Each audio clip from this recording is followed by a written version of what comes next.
Are you still there, pussy?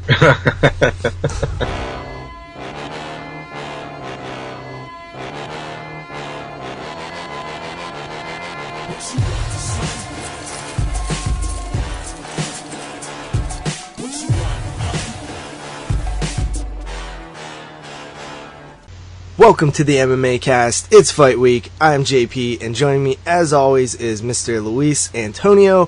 What's going on, homie? We're back here for a big UFC event this coming weekend. UFC 214 goes down Saturday, and I am beyond pumped. There are 3 title fights. We'll get into that in a little bit. But first, how are you doing, buddy? We're back. I'm fantastic. My body is ready. You're excited? This is the biggest card in a while. It is. It's definitely, they've been saying it's the biggest card of the year. I would agree with that. I feel like we've had a little bit of mediocreness going on lately with last week's Fox card. I thought was a little watered down, as well as UFC 213 I thought was a little weak. But we have 3 title fights for UFC 214, and I couldn't be more stoked because I'm actually interested in all 3 of the title fights, as well as the 2 fights that aren't title fights that are on the main card, and there's a lot of interesting stuff on the prelims, so we have a fantastic card. Can't wait to get into that, but first, let's take a step back to last week, where we had UFC on Fox 25, Chris Weidman taking on Kelvin Gastelum at middleweight. I think that I decided, I didn't run this past you, but I think it might be actually a little bit better to start at the top of the card and work our way down from now on, because honestly, those are more interesting, and that's kind of what we are going to talk about most anyway, so why not just get that as, right away, and then kind of move down the card and say 1 or 2 things about everything else. Do you agree with that? Yeah, I'm cool with that. Alright, so the main event was middleweight Chris Weidman taking on Kelvin Gastelum. And now I went 3-1 on our picks for this main card here, and I messed up on the main event. Chris Weidman got it done via submission, arm triangle choke in the 3rd round at 3 minutes and 46 seconds. I think that a lot of people were kind of doubting Chris Weidman's abilities, including myself.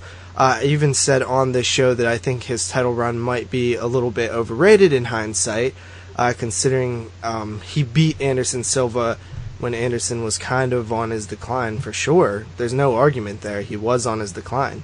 No, I'm arguing with you about that. You think? Yeah, he wasn't completely done at that point. No. He's on his decline. No, It doesn't mean that he's done. It just means that he's already peaked, and now he's going on the downslope. I think he was in still pretty good top. You think he was peaked? He was at his peak when he lost to Chris Weidman. Yeah, and that loss was a nasty knockout. And then that's what started his decline? I think that's what it was. That, and plus he broke his leg. He snapped his leg. Yeah. So Chris Weidman then lost to Luke Rockhold after he had a couple of title defenses against non-TRT Vitor and over-the-hill Lyoto Machida. So my argument was that maybe we should put a magnifying glass on this title run and really look at Chris Weidman's career, and it might not be as impressive as we once thought. And I thought that Kelvin Gastelum would end up getting the win. And even though Chris Weidman looked great at times in this fight, he also looked great at times in his fight with Yoel Romero. And I think he did all right with Luke Rockhold at the beginning, right? After he threw the spinning back fist, and that was the end. Yeah. After the whole, it should have been stopped moment, he started a little bit of a comeback and then threw that failed kick. Yeah. So basically, I figured that Kelvin Gastelum would get it done because I don't know. I wasn't feeling Chris Weidman anymore. And he almost did get it done. Like, he dropped Weidman. Yeah. And Weidman came back from a 3 loss. He looked spectacular. He did get, dropped. Yeah, he didn't look fantastic. Like, round 1, he looked decent. I think he took Kelvin down. Kelvin then caught him in the 2nd round with, I think, a right. And Weidman got dropped, but Kelvin didn't finish him. And then eventually Weidman, shook the cobwebs and came back in the third round and eventually got it done. Now, do you think that Kelvin Gastelum is too big for too small for middleweight? He carries around a lot of fluff around his waist, and just in general, he doesn't have the build for it. He could probably, fit the middleweight division or fit his body into it, but I think he likes to eat. But I mean, can you just to me, it's like I can't really picture Kelvin Gastelum fighting Luke Rockhold. Just the height difference. You know what I mean? Or Yoel Romero. I would feel bad for him. Weidman. What's that? I couldn't have pictured him fighting Weidman. And it was weird, but isn't Luke Rockhold even taller than Weidman? Yeah, he's like 6'3" or something crazy. Yeah, and then Yoel Romero standing next to Kelvin Gastelum just doesn't look fair to me.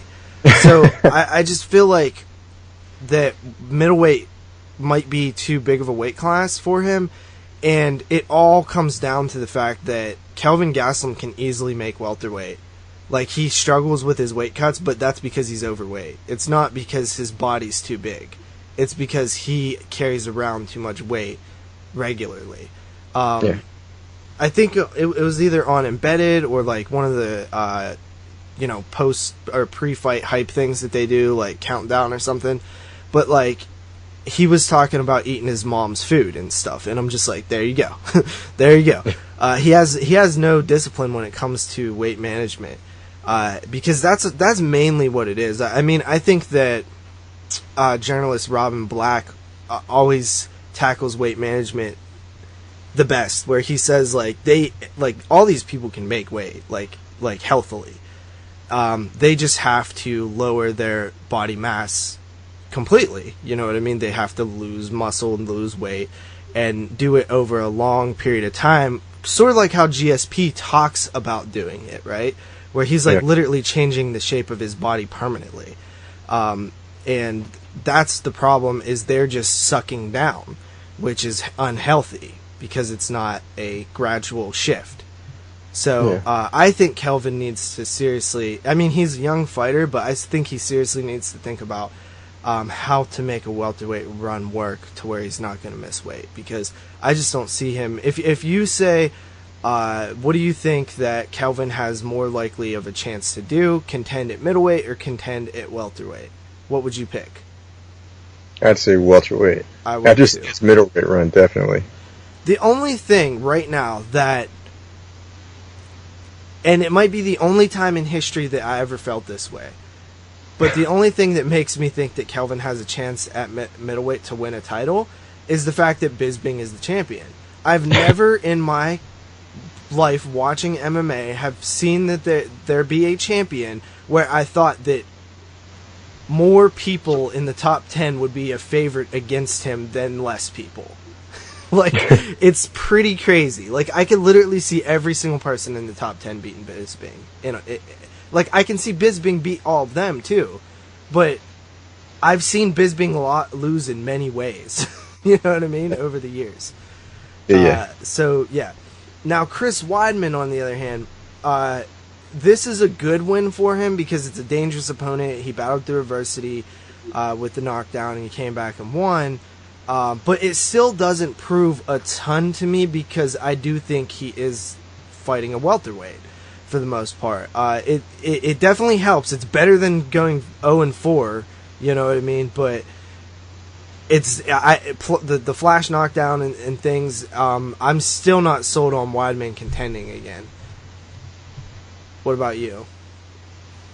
I mean, like you said about Bisping, I can see it happening as long as Bisping is champion. What is up with Chris Weidman calling out Bisping? Yeah, that was weird. It's like he had forgot about where he was for a minute. Yeah. Guess your lane, bro. Bro, you're probably 3 fights behind a title challenge, because you might even have you have GSP ahead of you, possibly. You have Robert Whittaker 100% ahead of you. 100%. Yoel Romero's probably ahead of you, even though he lost to Whittaker. It was a really close fight. He's calling Bisping. What's that? He's still calling out Bisping. I know. I'm like, dude, do you not realize that there's like an interim champion, which is pretty much a guaranteed title fight? Like, I just don't get the calling out of the champion when you're so far away. Like, speaking of calling outs, let's move down to the featherweights. Darren Elkins taking on Dennis Bermudez. Elkins gets it done, split decision, 29-28, 29-28 the other way, and then 29-28 for him again. We called this on the show. Yeah, you actually changed my mind. I was picking Bermudez, but I don't know. Did the judges get it wrong? I saw a lot of people scoring it for Bermudez. I thought Elkins had it. Yeah. Okay. I'm gonna be honest. I think probably like this fight I wasn't that watching because I was busy. But was this the fight, or was it on the early prelims where did Darren Elkins call out Gray Maynard? Was it Gray Maynard? Somebody called out Gray Maynard. It might have been him. I don't know. Like, I'm just like, dude, who calls out Gray Maynard? I don't think I heard that, but it sounds like I did for some reason. Anyway, so that was from what I remember, that was a decent fight, was it not? Yeah. It was exciting, back and forth. Yeah, I thought that was fight of the night. Speaking of fight of the night, the fight of the night was actually Lyman Good and Eliziu Zaleski dos Santos. Yeah, Eliza Zeski you got it. The performance tonight was Cowboy Oliveira and Junior Albini. Why is that guy getting hyped up so much? Who? Junior Albini. I don't know. I don't even know who he is. I don't either. He's getting hyped though. People are promoting him. I didn't watch the early prelims. Oh, bro. Why, were they good? I only saw that fight. Then we moved to light heavyweight Patrick Cummins taking on Gian Villante. Actually, you know what? Did I get this one wrong, or did I pick Cummins? No, I picked Cummins. Yeah. Sorry. But I thought that, because, when I was watching it, Cummins looked like he was going to lose in round one, and I was like, fuck. It was a split decision, though. Yeah. He's not, Villante's, not completely out there yet. If you want to talk about UFC divisions, right, is light heavyweight the worst division? What are you talking about? If you don't have... I know our homie Volkan is coming up, and right. I know he's there. He's the GOAT and stuff. But I'm saying, besides the GOAT, what do you have? I mean, these two guys are top 10... Are they top 10? Top 15 light heavyweights? And are they? What's that? Are they really? I think they are. Villante's a top 10? Maybe top 15. Okay. Well, I mean, maybe not now, but I thought going into this fight they were both ranked. I don't know, man. It seems like you're wrong. I am? I feel like it. Are you sure? Let me see. You got... Jones isn't ranked yet, is he? Yeah, he came back last week. Fuck that guy. Okay. DC. Yeah, Jalon what? How do you say his name? John. Yeah, it looks weird when I see it written out. Gian Villante went from 13 to 14, so he was in the top 10 or top 15 rather, and Patrick Cummins was at 12, and he stayed at 12. Okay. So I am right. You said they were top 10. I said top 10, 15. You did not. Okay. But my point is, dude, and by the way, I'm pissed that our homie Volkan got dropped a ranking last week when they added Jones back. Oh, he went on number 5? He was on 4, now he's at 5. He'll get it back. Yeah. Well, he's going to be at number 3 this week after he dismantles and destroys Jimmy Manawa. Yeah, I don't see how. I mean, it's possible that we have Volkan as champion this week.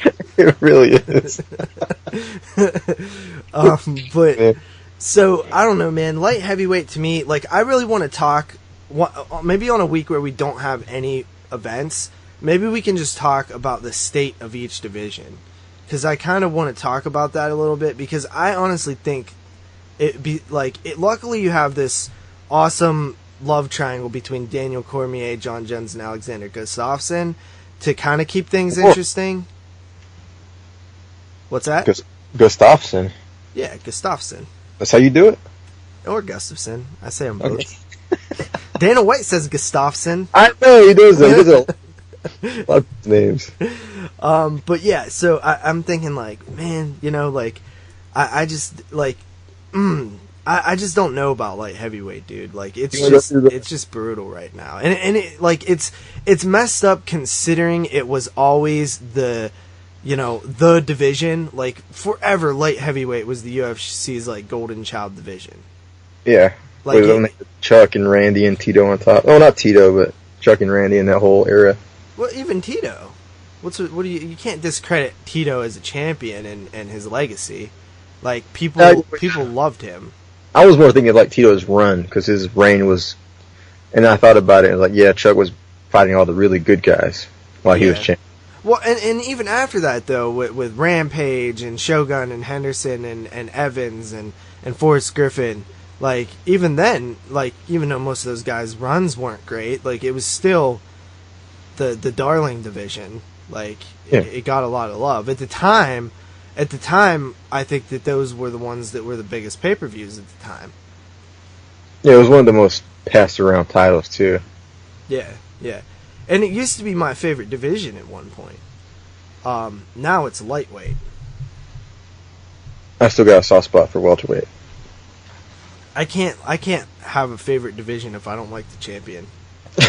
That's why when Benson Henderson was at lightweight, I switched camps to like featherweight or middle bantamweight or something. No, because I think Barao was champion back then too.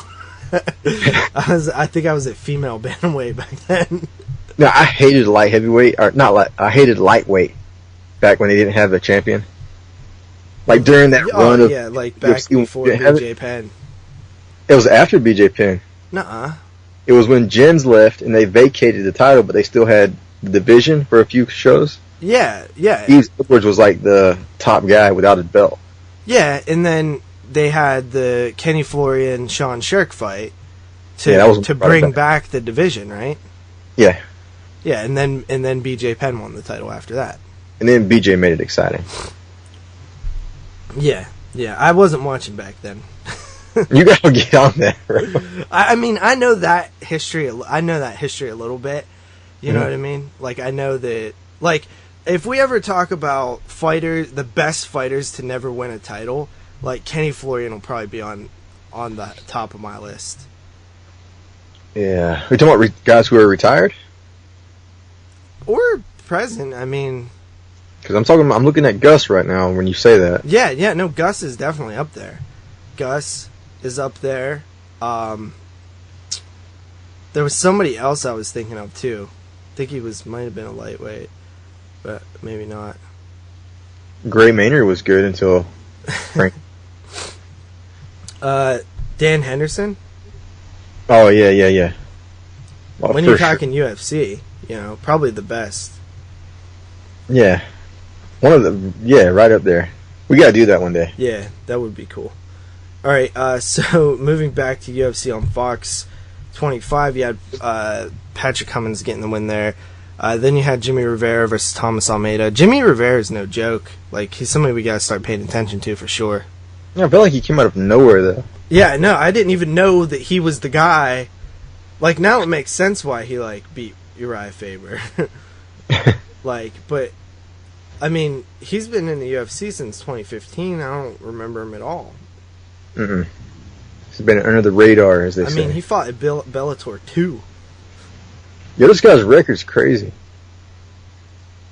21-1. I think he fought on Ultimate Fighter season Bisping versus Miller. That was a live season, I think.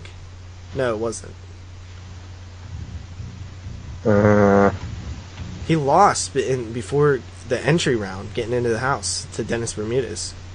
Yeah, that during the entry round. That's crazy. So, yeah, Jimmy Rivera gets it done. Then you move down to the prelims. You have Elizu Zaleski dos Santos defeating Lyman Good. Split. Lyman Good can't get off the track there. He's like in that Patrick Cote area where he does really good outside of the UFC, and he comes back and he loses. Yeah. Eric Anders taking on Hafiona Tao. That was brutal. That was a KO there. I didn't see that. Yeah, that was surprising.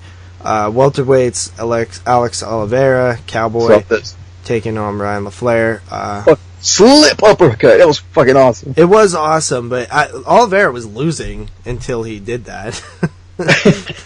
it was in round 2. There's like a 3 different angle video out there. It's awesome.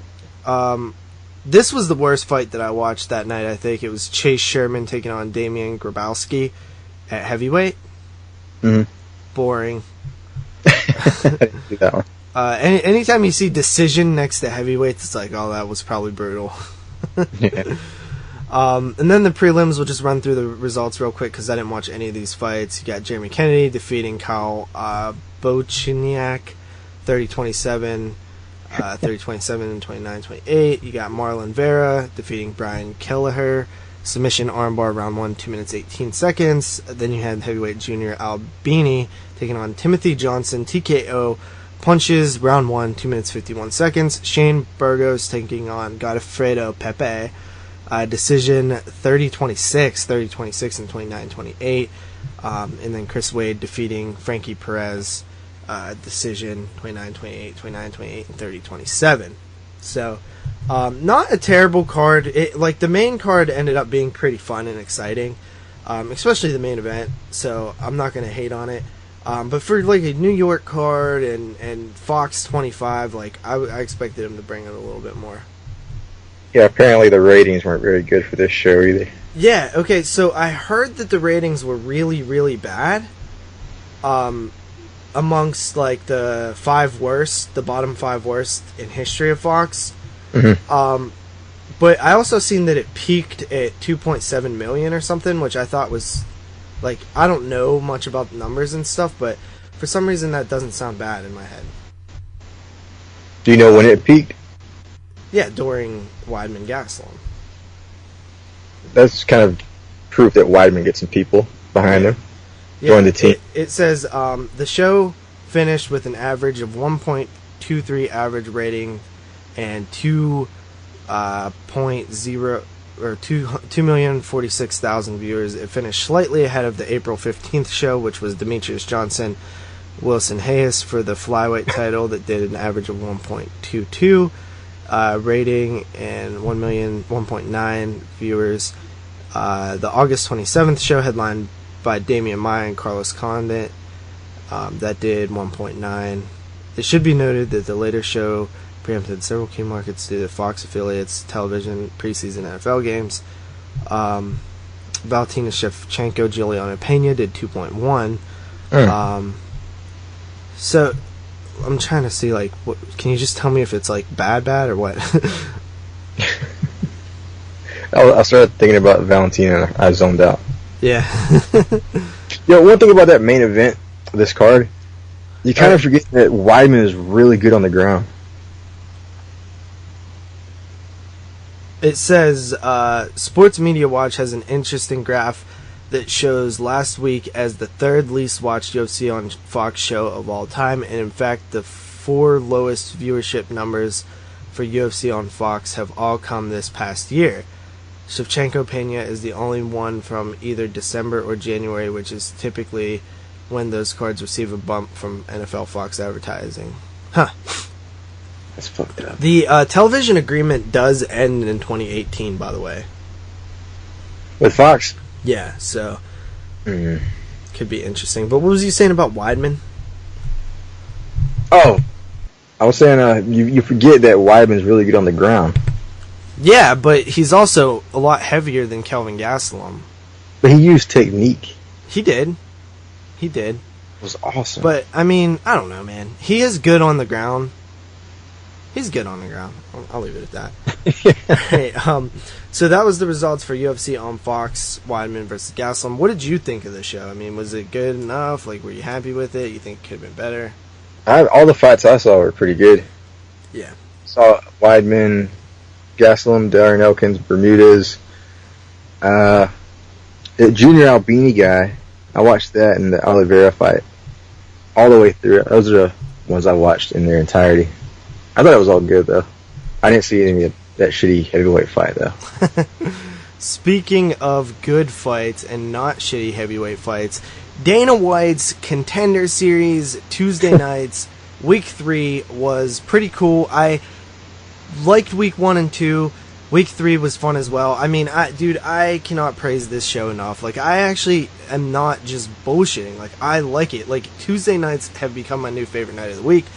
I throw on some fights, and I kind of just relax. Like, I don't worry about, like, paying attention too much. I just have them on and listen to Snoop Dogg say some crazy shit. Like, I need to start writing down some of these quotes. Like, at one point, I think he was like, shit, run if you got to. Don't stay in there, run if you got to, or something. Like, it's just so funny, you know what I mean? That's what I was asking. He's like, oh, he hitting him with the Hawaiian punch. The Hawaiian punch. He's like, they coming with the Hawaiian punch tonight. You go immediately to the Snoopcast? Oh, of course. I don't even... Dude. I don't even mess with the other cast. I just go straight to the Snoopcast because that's why I'm there, man. And he's like... At one point, he's like... Sorry, my throat's a little dry. At one point, he said something like, what kind of bar can he do from here? And Uriah's like, no kind of bar. It's so funny. What kind of bar? But then he says some shit that actually makes sense, and it always blows my mind. But it was a weird night of fights for the Tuesday Night Contender Series this week. The first fight was really good. It was kind of like back and forth. And then it ended up getting there was a rear naked choke at round 3. It was a good back and forth fight, though. The second fight was actually a fight where one of the guys was trying to return to the UFC, Daniel Jolly, who I don't remember, and the fight was stopped via eye injury. And basically, shit. Snoop, what's that? I said, oh shit. Basically, Snoop and Uriah were just talking a bunch of shit on the guy because he just gave up pretty much. Or it wasn't legit? He got poked in the eye, but it was just like Uriah started listing off all the like broken arms and shit he's fought with. Oh. And Snoop was like, damn. Like, it's just funny, man. Little fun fact about Uriah Faber. He broke both of his hands in a fight and then started throwing elbows to finish it up. Yeah, Uriah's a tough dude, man. And that's what I like what he was saying about it, you know what I mean? But this Snoopcast is so funny, dude. Like normally it's Snoop that takes the cake for like the weirdest shit said. But like Uriah was like, yeah, man, if I like when I'm talking to these guys, like when I'm commentating, I'm also talking directly to the fighter in case they see it afterwards. And if I'm going to give advice to these guys, like, I give the same advice all the time. Like, you need to have more urgency when you're on the ground. Don't just lay there. Pretend there's a dick on the ground and you're sitting on it. And he's like, get your ass up. And I'm like, what the fuck is going on here, dude? He's like, pretend there's a dick on the ground and you're about to sit on it. He's like, get up. The inside of Alpha Males just have some weird stories to tell. It was great. And then the co-main event, or the co-main event, if you want to call it that or whatever, was a good fight. TKO, or just knockout, I guess it would be. And then the main event though was pretty. Oh, sorry, that was the third fight. Sorry, I forgot there was 5 fights on the card. There was it was like, I can't remember which one that was, sorry about that. Then the, oh yeah, okay, now I got it. The co-main event one, if you want to call it that, was Cal Stewart taking on Jason Jackson, and it was real weird because it was like a TKO via leg injury. It's like, dude, like, it looked like his shit went out of socket, like his ankle. And that's what Uriah thinks happened. So that was gross. So that dude, Cal Stewart, wins. And then the main event was really good, and it got me excited for a second. Carl Roberson took on Brian Spann, and now Carl Roberson, I think, was 4-0 as a light heavyweight, and he won 15 seconds into round 1. They clinched, and then Roberson landed a 5-inch elbow from clinch, like a just a devastating elbow that just looked like it generated so much power in just a couple inches away. Yeah. And it literally knocked him out pretty much on the first blow, but then he took 3 more to kind of, each one knocked him out further and further, you know what I mean? Just the first one maybe rocked him really, really bad, and then just 3 elbows, and he was done. 15 seconds, dude. And I was like, yo, this dude's legit. Like even Uriah was super impressed at the technique in those elbows, because it was I think it was from a clinch. And basically I was really excited because I was just thinking about how there's no light heavyweight prospects. And the first thing Dana White says is, I want to see him cut down to middleweight. Because he did pick him, he did sign him to the UFC. He did give him a contract. He's like, he needs to drop down the middleweight. And I'm like, damn it! There's no light heavyweights on the planet. Whoa. I mean, contender, prospects. Prospects. Yeah. I got you. The same top 10 light heavyweights are going to be your same top 10 light heavyweights in 5 years. Shogun is on a 4-fight win streak or some shit. That's insane too. Yeah, so it was a great show again. I watched, and you know what else I love about these is it's just quick. Boom, boom, boom, boom. You watch the whole thing in 2 hours. You know what I mean? It's just fights after fights. Yeah, but they do have a little pre-fight hype where they follow them at their training, and they give their little backstory, like, I'm doing this for my daughter or something. You know what I mean? And that's cool, just to get a brief understanding of who they are. And honestly, every time they show the pre-fight hype stuff, I pick who I want to win, because I'm like, I want this guy to win. I like him. Yeah. You know what I mean? But then every once in a while, it's like, oh man, I like both these guys. I don't want to see either of them lose.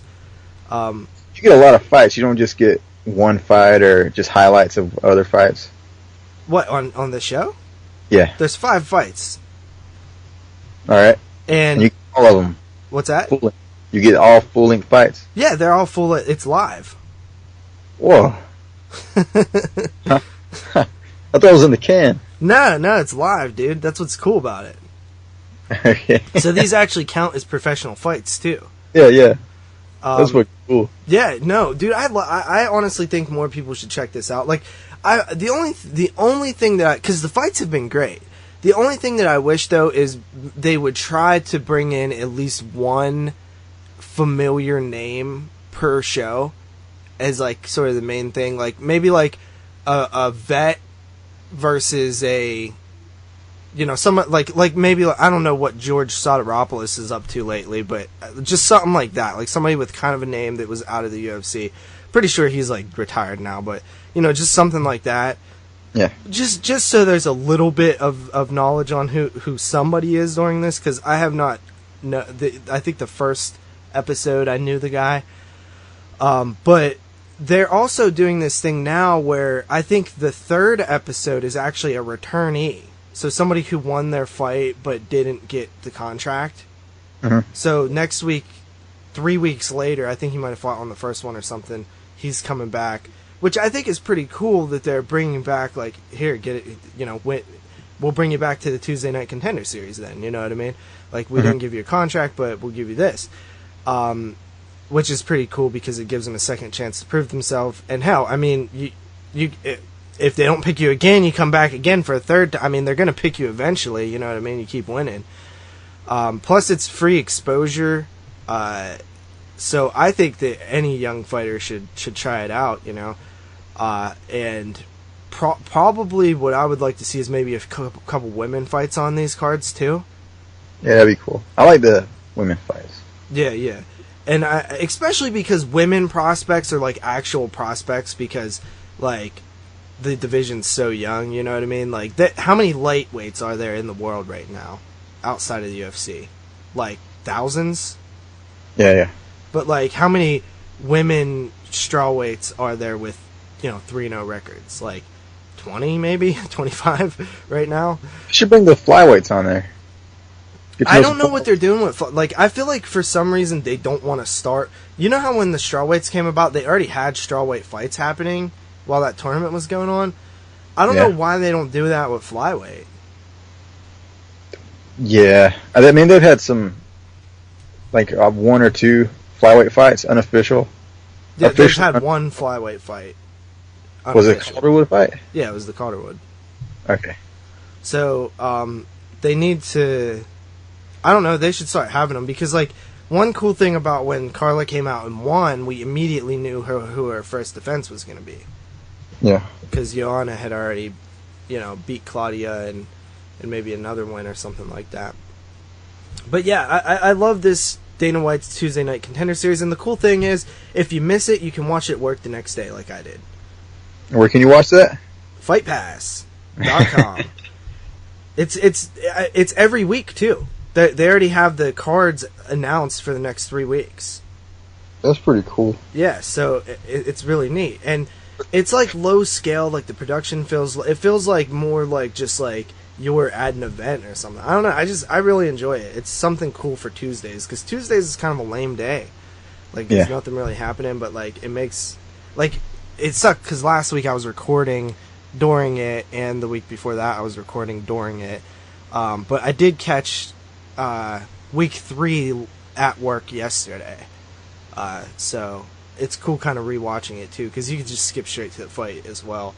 But yeah, Snoopcast is where it's at, man. I hope more people like praise that, because it's super fun. And it's cool for like people who are hardcore MMA junkies, don't like waiting for the next big show or the next card. Yeah, so they can go on there every week and get some MMA fix. Well, what's really cool is, for the most part, these guys are trying to take each other's heads off, because they know that they don't just winning isn't going to get them a contract. Like, they have to look exciting. Right. So it adds another layer to it. It's pretty cool. So, yeah, definitely check it out, man. I'm going to keep reporting back each week on it. So, with that said, do you want to get into some news now, or do you want to get into our lists? Oh, I thought you had some video game stuff to talk about. We could do that too. So, just very briefly, a little bit of an update. I haven't played that much in the past week. I've been playing this game on my phone a lot. Is it on the phone? What? Is it on the phone? No, I've been playing a different game on my phone a lot, so I haven't been playing the Xbox. I've been playing this game called Everwing, and it's fun. I know. Me and Brandon have been annoying everybody. But on the UFC game, I think I fought maybe 3 or 4 times. So, I think I won 2, and then I got the opportunity to rematch Betch Kohea. So I was like, this bitch is going down, you know what I mean? Yeah. Like, so I rematched Betch Kohea, and I dropped her every round in the 3 rounds, and still lost the decision. So, like, I don't know how they determine who wins these decisions, but I've dropped every decision I've went to, so I'm like the Joe Lozon of the UFC game, and I don't know why. I don't know why, because I feel like I'm winning the fights. I'm like, oh, I definitely won this one. Do you automatically lose decisions, though? I don't think so. I think what it is she's hitting me way more, and I'm not, like, I don't block a single body shot. Pretty much anytime she hits me in the body, it lands, but I'm not getting, like, rocked or anything. But she's just hitting me a lot, because I can't block down low. Like, I just don't know how to do it. It's like, I can't time it right. So like, I'm thinking maybe it's because, like, the percentage is, like, 100% to the body or something, you know, she's hit all her shots or whatever. But, like, it pisses me off because, like, I thought that I had that fight in the bag. Like, I dropped her. I almost finished her in round 3, but I ran out of time. Like, it just pissed me off so bad. So I lost twice to freaking Betch Kohea, whose record in this game is like 14-9 or something like that. And then I think I lost another fight right after that. So, like, I was pissed and didn't play for a while, but I'm going to get back into it this week. I'm going to be the fucking champion, I swear to God, if it takes forever. But, like, my record... last week when I was talking about it, I was wrong. I only had 3 losses at the time, I believe. I said I had 4. So, yeah. I think I'm at, like, 11-4 or 11-5 right now, which is pretty awful. It's kind of a bit of a journeyman record. I know, but I'm only like 23 in the game, so like I need to like step it up in the game. Yeah, but yeah, I mean it's a fun. I'm still having fun with it though. I just want I got to get a little bit better or something because like I'm losing to Betchko Hea, who's ranked like number 20. I'm like trying to break into the top 20. You can't touch them Brazilians, bro. So yeah. What do you want to get into now, then? Well, we got a list for your asses this week. A shorter list. It's a shorter list. It's a 5-person list because I think you may have been able to do a 10-person list, but I feel like at that point, like, you're kind of stretching a little bit, you know what I mean? Yeah. With certain ones, and I would honestly just feel bad for putting certain people on the list. So this is our top 5 worst UFC champions in honor of Chris Cyborg fighting for the true, she's the true champion and she's, finally getting her due. She's the young crown king. Yeah. And, of course, also because John Jones is the true champion for light heavyweight, so we could kind of finally get this paper champ DC out of office and bring back the real champ. So we decided we were going to give our 5 worst champions of UFC. This is just UFC, right? Yeah. Okay. UFC. I know you just said so much bullshit. I forgot what I was going to say when you started talking about John Jones. Bullshit? What?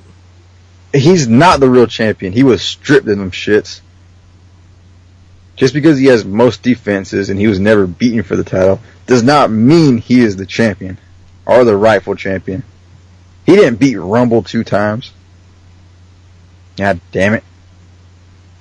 Hashtag fuck John Jones. Yeah.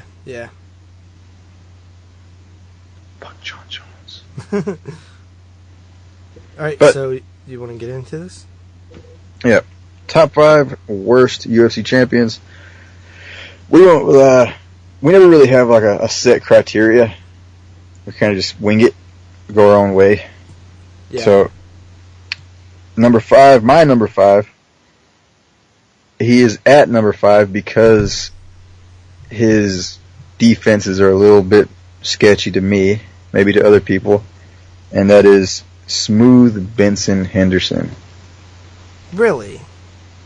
I was going to put McGregor there for featherweight champion. What? Yeah, he's a bullshit champion too. No, dude, hold on. This is getting out of hand here. What is going on? Hold on, bro. Hold on. Wait a minute here. He beat no top contenders. I hate... Who? McGregor. He beat no top contenders. For the featherweight. To get Chad Mendes. His one. And that was a late replacement. For who? Jose Aldo. So Conor McGregor took the fight on fucking this many days' notice. No, they both took the fight on short notice, dummy. That's a completely different style. Come on. And fought for a title, basically. Huh? Because he scrubs before that. He beat Old Man Seaver. Dustin Poirier? Bullshit. Come on, dude. Dustin is amazing. He's a good fighter. He's okay. He's a great fighter. He's a top 10 featherweight or lightweight. Alright, he's pretty good. Yeah. But he beat Dennis Seaver. Who just beat the GOAT lightweight of all time, BJ Penn. That's what remind people of that. Then, who else he beat? He beat Marcus Brimage. Marcus Brimage, who's a not even Super Saiyan, walking around with that shit on his face. Yeah. Who else? And he beat Max Holloway, who was 16 at the time. Dude, Max Holloway is the current champion.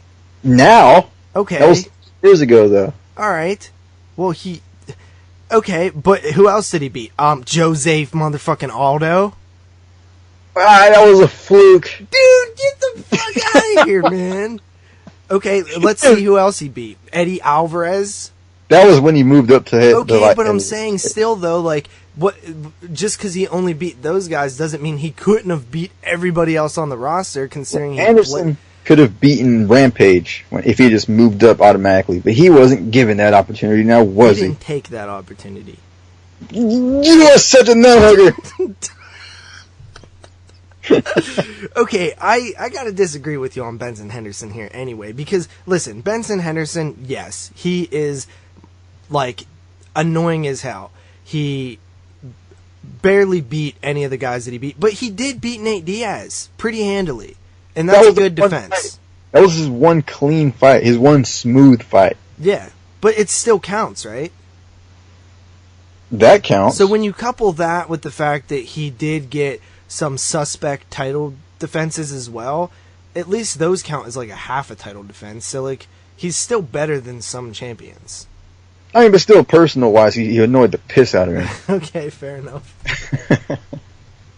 You're number 5. All right, my number 5 is Vitor Belfort, and the reason, the way that I chose my list is purely criteria based in terms of, you know, title reign, how they became champion, the bullshit around it, what they went on to do, defenses, all that type of stuff that makes a and honestly just how fucking popular they are. Vitor is definitely the most popular fighter on this list. And the main reason he's on this list is not only because he, you know, won under some suspect circumstances. He fought Randy Couture and cut his eye in like a perfectly placed spot that was like an accident, pretty much, you know. It was like a glove malfunction. No. What? No. What? It wasn't suspect at all. Isn't that what happened? Like the glove like cut Randy's eye? I mean, it was like the finger hole slid and cut it. The punch hit his face, which just cut it like any other cut, but it cut his eyelid. I heard it was the seam of the glove, though, that cut it. Well, I don't know about all that. Okay, anyway, so his eye got cut like in this perfectly weird spot. And if that had been the only thing that happened, then it's like, okay, Vitor wouldn't be on this list. But then, in the rematch, just a couple months later, Randy Couture pretty much destroys Vitor Belfort, so it completely voids the fact that he was champion, because it never would have happened. So I'm basically saying that that's a pretty shitty title reign, no matter how you look at it.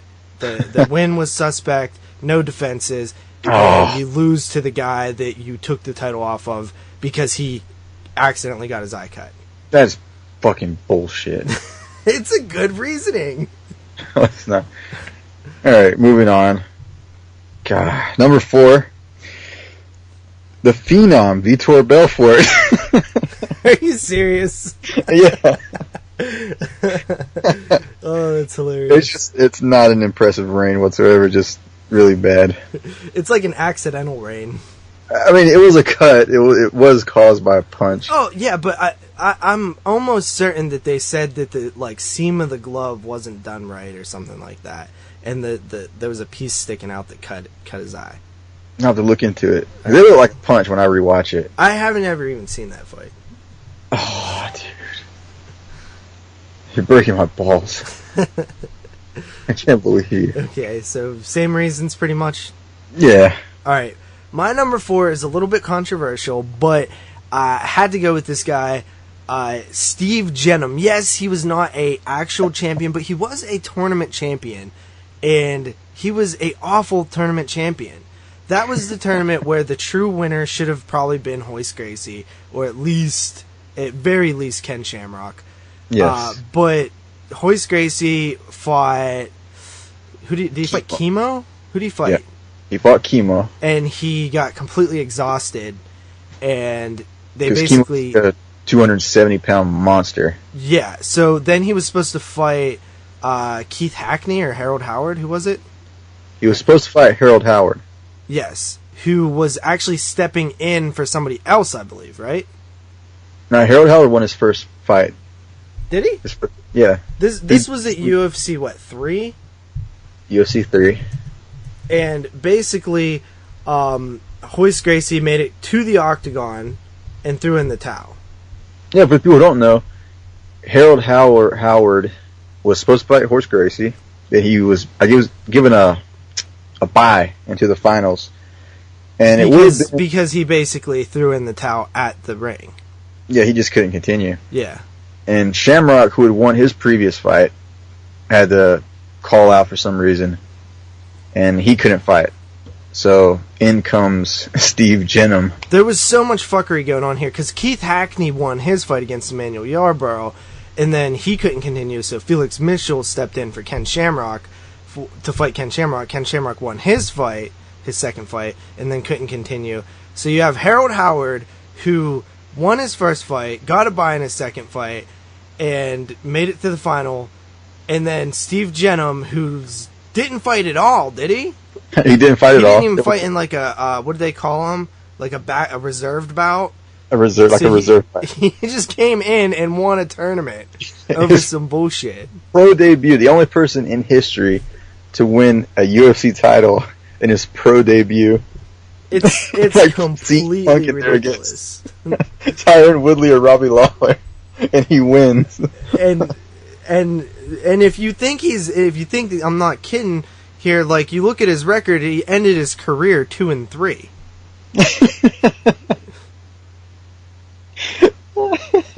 I love the early UFCs though. Like that, to me, that's one of the worst UFC events ever because of the way it ended. I remember even feeling ripped off back then.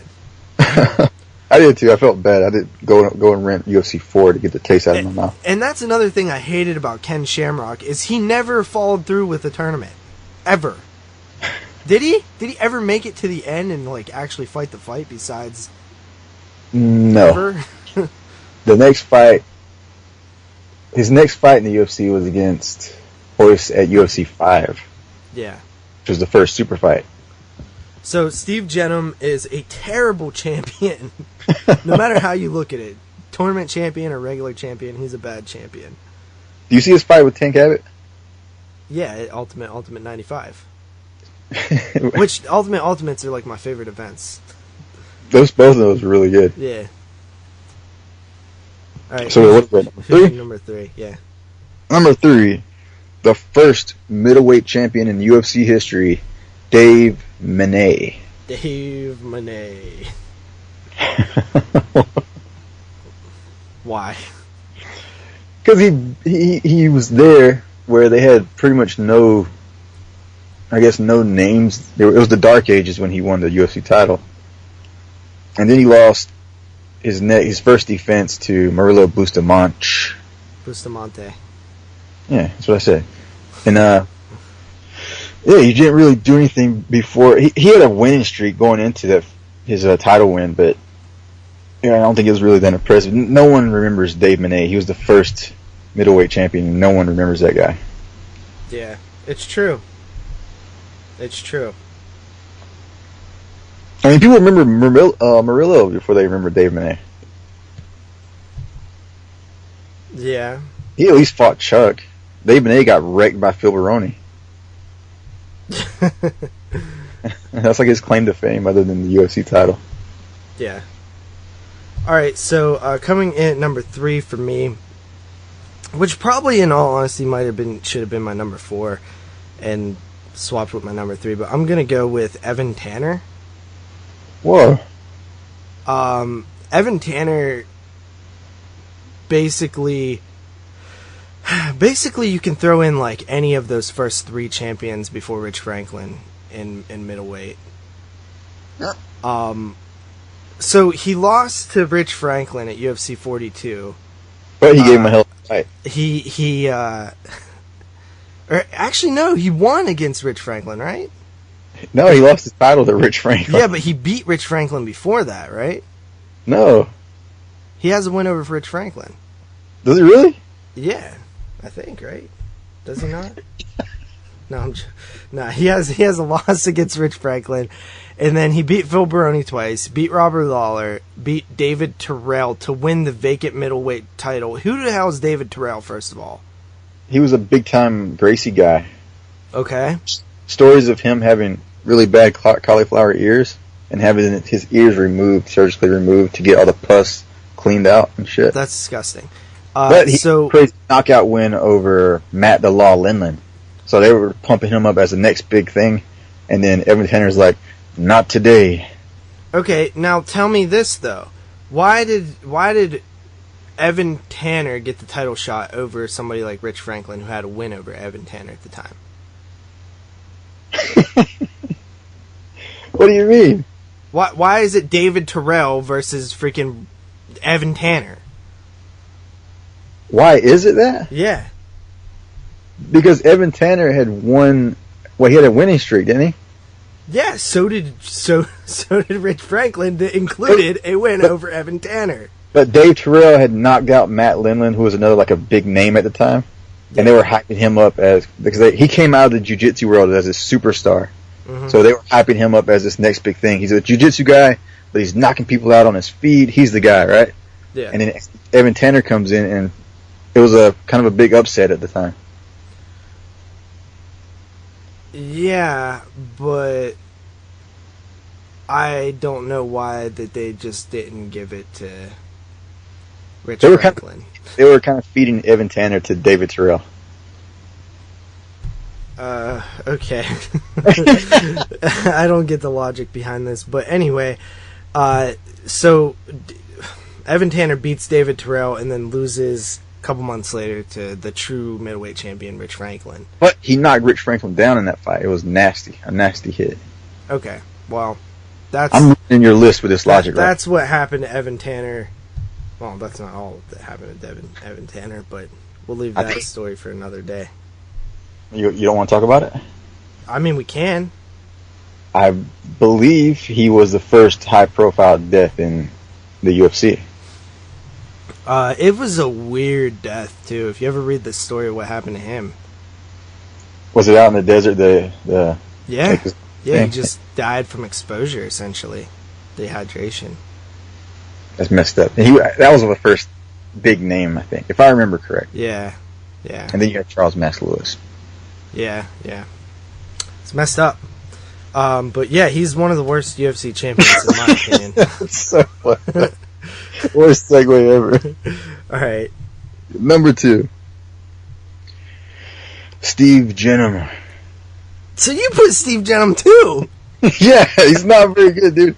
You can't come in and win one fight and win your UFC title and be I feel like I gave Steve Jenham too much credit because he wasn't an actual champion, so I didn't put him so low on the list. But honestly, he should be at number 2.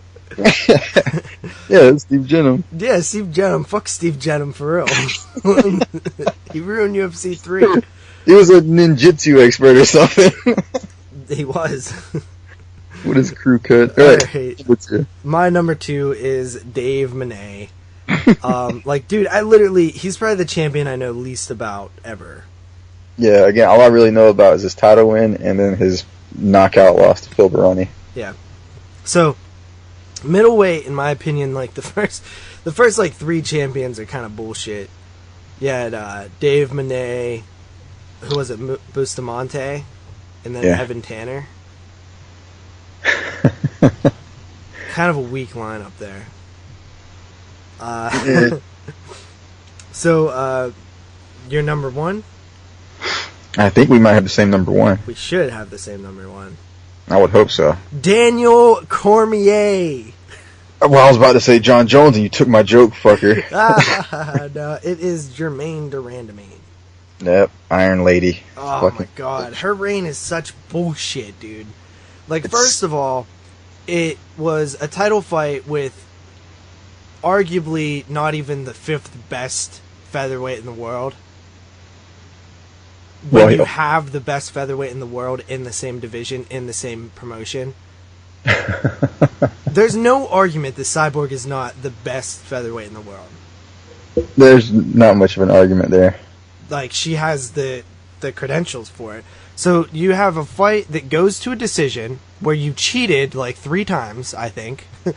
Yeah. And it was, in my opinion, a close decision. She should have had a point taken away from her. I thought you could still make an argument that Holly won anyway, even without the point. Yeah, so a little bit of a recap there. Can we recap that a little bit? Yeah. She fought Holly Holm, and twice in 2 different rounds at the end of the bell, she punched Holly after the bell and hurt her badly. And there might have been an eye poke at one point. Mm-hmm. So that was like way after the bell too. It wasn't like super close. Like hooking punches too. It was really bad. And then she wins the fight. That really, she's the only one that got dropped in that fight too. If you watch it back, she got dropped with a head kick. People say it was off balance. It was a fucking head kick that knocked her down. Yeah, Holly's head kicks are brutal. But she won, and then she was before the fight she was down to fight Cyborg. After the fight, she's like, "Oh, my hand's hurting right now." And she wanted to rematch Holly Holm. She wanted to rematch Holly Holm, even though she had said beforehand she would fight Cyborg. Mm-hmm. Then she wants to rematch Holly Holm. That fight's not going to happen. All right, you're going to fight Cyborg. I don't want to fight Cyborg because she's a cheater. Mm-hmm. That's what she said. Yeah. So, but she had no problem fighting Cyborg before the fight, before the original Holly Holm Jermaine Durand main fight. But now afterwards, like she had no problem with the cheating thing before. Plus, I don't buy the argument that you won't fight somebody because they have cheated in the past. That does not mean they're cheating now, right? Right. And even if you are suspect of them cheating now, if you do not have proof, you cannot say that they're a cheater. You might be able to say it, but you can't use that as a reason why you won't fight somebody. I find it ridiculous anyway because, like, there's so many people who cheat that you're going to run into somebody who cheats. To me, you don't want to fight Cyborg because you know you'll lose the fight. Right. And then you're going to lose your title, which is what you're most afraid of. Mm-hmm. And then you ended up losing your title anyway. So really, you were only afraid to fight someone else that you knew was going to beat your ass. Yeah, so maybe it's that she thought, well, if they strip me of the title, then at least I didn't lose it embarrassingly. I can go down to bantamweight again and have a lot of leadway because I was the former champion, never lost the belt, stuff like that. I could see the thought process behind it. I think it's bullshit, though. It's terrible. And honestly, it was the most pointless detour to the true champion ever. If Holly would have won, completely different story. Guarantee Holly would have fought Cyborg. Guarantee it. Yeah, she doesn't give a fuck. Yeah, and she might have actually won. It's possible. Because we look at the last person who truly defeated Cyborg, and it was in Lion Fight, right? That's Yorina. And it was up. just somebody who was able to stay away from Cyborg a little bit and pick her apart. Yeah. Sounds like Holly could maybe do that if she could avoid the bull rush, because that's the kind of style she fights anyway. Is she's a counterpuncher. And Yorina, the one that JP is referring to, Yorina had a hard time kind of putting Cyborg away, and she's 6 foot, tall, badass Muay Thai fighter.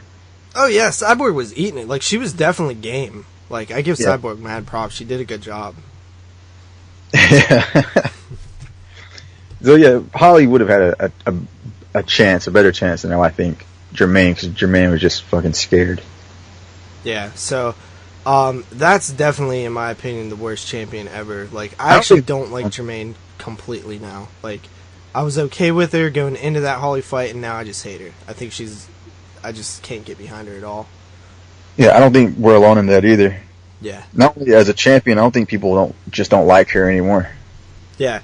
And she also said that she was getting very, very, like, harassed on social media and stuff. She said, I think the quote was that losing the title is not as bad as the wrath that came from social media. So, yeah. Hashtag Dream Ring. So let's get into a little bit of Hold on. what? A little bit of a, maybe some people might be surprised by this, but no Michael Bisping on our list. Hell nah. I love Michael Bisping. Yeah, quit that noise. He's not the worst champion, not even near top 10. No. And he, especially because he actually beat the guy. And that's why I can't put Matt Serra on the list either. Because he actually beat George St. Pierre. Like, Vitor Belfort, like, didn't actually beat Randy Couture. You know what I mean? Matt Serra probably would have made a top 10 list version, but yeah, he still beat him, right? Yeah. Like, there was no, like, it might have been lucky, but at the end of the day, he still beat him. Yeah. Alright, so let's get into a little bit of news. There's not a ton of news. I believe there was a fight announcement for UFC 215, I believe. Do you know that? Do you know the announcement? I don't think so. No? I can't remember it. Okay. Yeah. Let me think. I'll find it in a second. But okay. There was some news about John Jones potentially wanting to fight Brock Lesnar. He even at the press conference said, "Let me worry about DC, then I'll beat Brock Lesnar," or something like that. So, I would love for that fight to happen. I would love Jones to go to heavyweight. Period. And if it has to be to fight Brock Lesnar, then let's do it. I just want to see him get ragdolled. Who? John Jones. Who? The only guy that's ever given Jones trouble was a guy his own size. And that was And Gus. you're not talking about Daniel Cormier. No. Listen, Daniel Cormier had food poisoning that day. His spine was fractured, probably. But Gus, who was probably bigger than John Jones, was the only one that gave him fits. And if he goes up to heavyweight and fights Brock Lesnar, I think he's going to be given the Frank Mir treatment. No. Stuffed up. The fight that was announced was welterweight Neil Magny taking on Rafael dos Anjos. Oh, shit. Yeah, so 215 is actually coming together a little bit. You have two title fights, JDS versus Nagano, Stevens versus Melendez, Cejudo versus Reyes, Sarah McMahon's on the card, Ashley Evans Smith, the return of Sarah Morass, Cajun Johnson, Mitch Clark. There's some good fights. So, Sarah McMahon. Yeah. I'm a fan. I'm a fan too. I like Sarah. Why they gotta do that to my boy Junior? I know. I like JDS too. That's just not good. So Invicta 25 announced a couple of bouts as well. Their card is now set for UFC Invicta Invicta FC 25. You have Kanitskaya taking on Pahalui. Her name is? What that?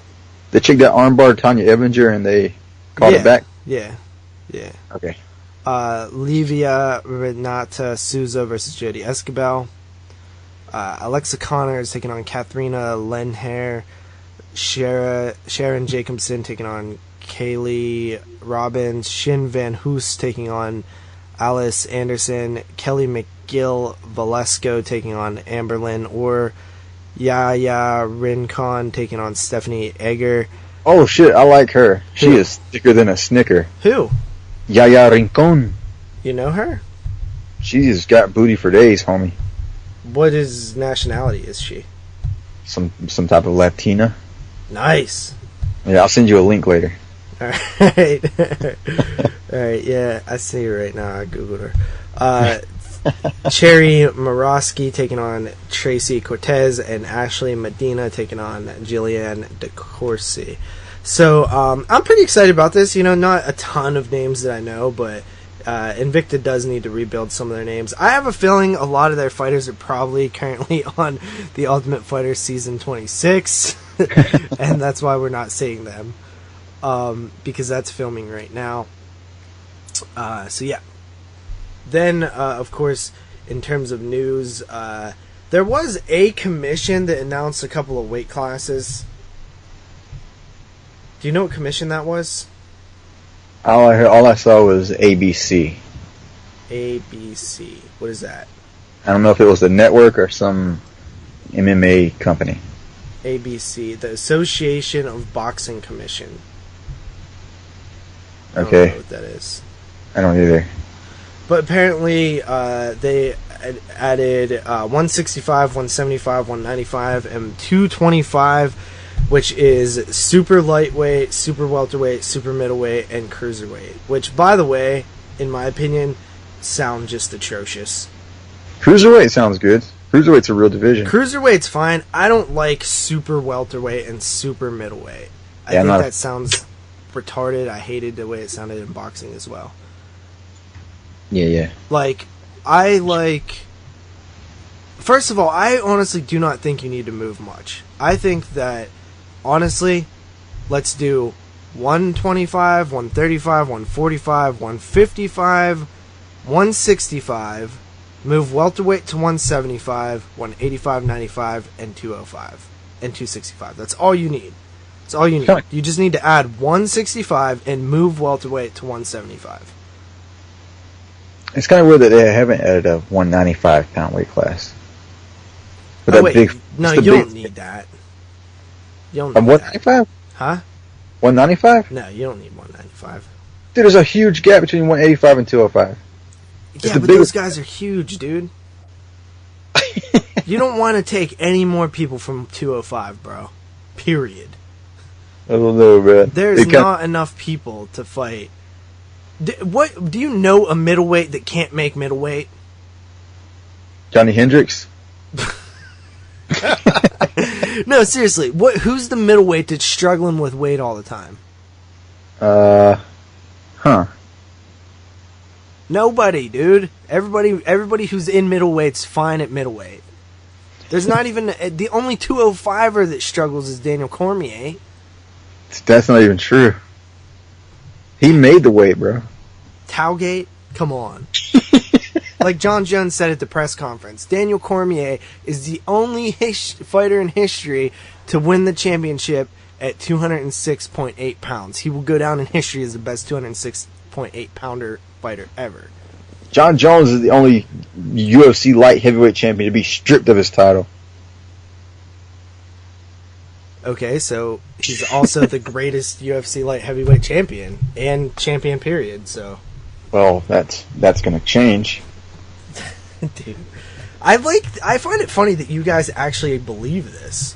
It's true. Like at first, I think, they're just trying to be cute and funny because they want that, it's like cool to say something stupid sometimes. No. But you guys actually believe. Oh, shit. You guys actually believe he's going to be a champion, which is fun. Dude, I'm picking him in the predictions. All right, we'll get there. So, ABC approves that. It doesn't really mean anything, honestly, because the UFC can still choose to adopt it or not. I mean, the more that it happens around these commissions, the more the likelihood that it will eventually will become standard, but it's not going to anytime soon. Yeah. Alright, so after that, there's not really a ton of news this week, honestly. I mean, did you watch the John Jones, Daniel Cormier, or UFC 214 press conference? No, I was on the embedded video, so I didn't get to that.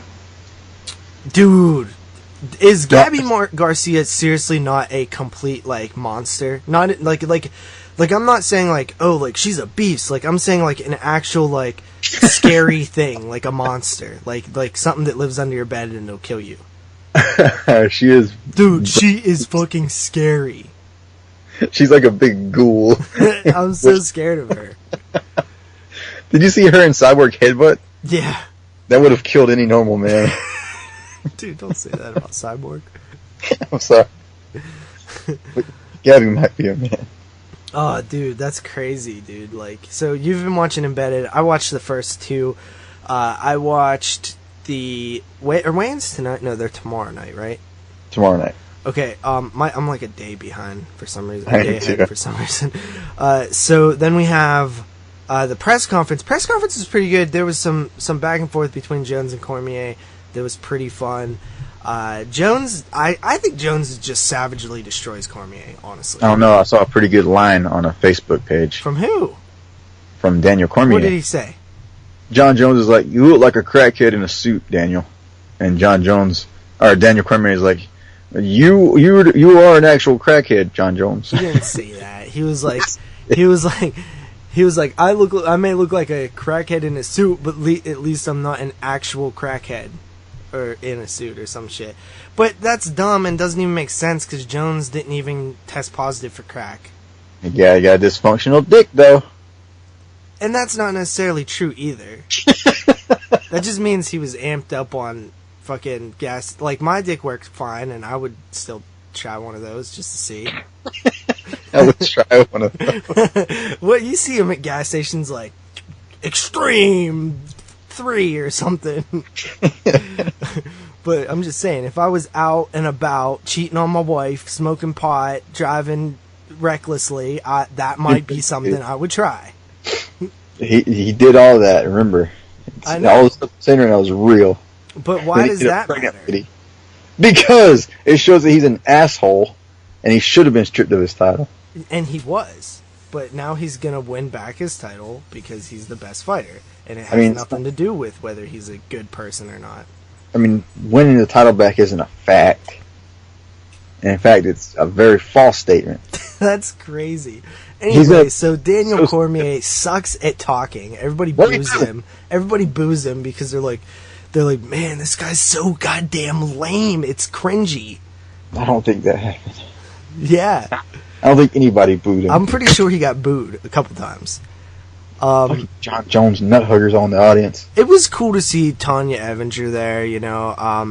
I'm actually a fan of Tanya. I think that she's a fun, exciting fighter, and she's just fun to listen to. Like, she's just an interesting personality. I don't think she actually stands a chance against Cyborg, really. I'm actually hoping that she just makes it a little competitive so that the UFC doesn't cut her. You know what I mean? You know she's in the group? Huh? You know she's in our group? No, she's not. Yeah. Is she really? Yeah. And what group is that, Lewis? That is the MMA Drews, which you can find on Facebook.com. DROOGS. That's awesome, dude. I didn't know that. Tanya's cool, man. Tanya's cool in my book. I like Tanya. I hope she does good. I hope she does. I would love if she shocked the world and beat Cyborg. I just don't see it happening. That would be incredible. It would be incredible. Biggest upset of all time? Depending on how it happens, I would probably say it's hard to go against Sarah GSP, but I think the biggest thing that people forget with Sarah GSP is GSP was not even close to what he became yet. You know what I mean? Well, he wasn't the really safe fighter he became. Yeah. So you look at like people I think often factor in like they think of it at the time GSP. What did he have? One title defense or no title defenses? Was no title defenses. Yeah. So people often like I think almost put in what he later became into the time that he got defeated. Like nobody's looking at GSP like they look at him now. Right. Back then. So I think that that's one of the problems when you talk about that one is it's a lot of people think that it was bigger than it was, even though it was pretty fucking big. Yeah. But yeah, it could be the biggest upset of all time. But yeah, I like that press conference. It was fun. Did you see that clip of Luke Thomas getting shut down by John Jones? I didn't. Okay. So Luke Thomas is a MMA journalist. I believe he is MMAfighting.com, and he is on Sirius XM satellite radio. He has an MMA show, MMA Uncensored maybe, and he asked John Jones a question, which, by the way, I barely ever see Luke at these things, so like I think that Luke Thomas I've been following him for a while in terms of like his journalism and stuff, but I think that he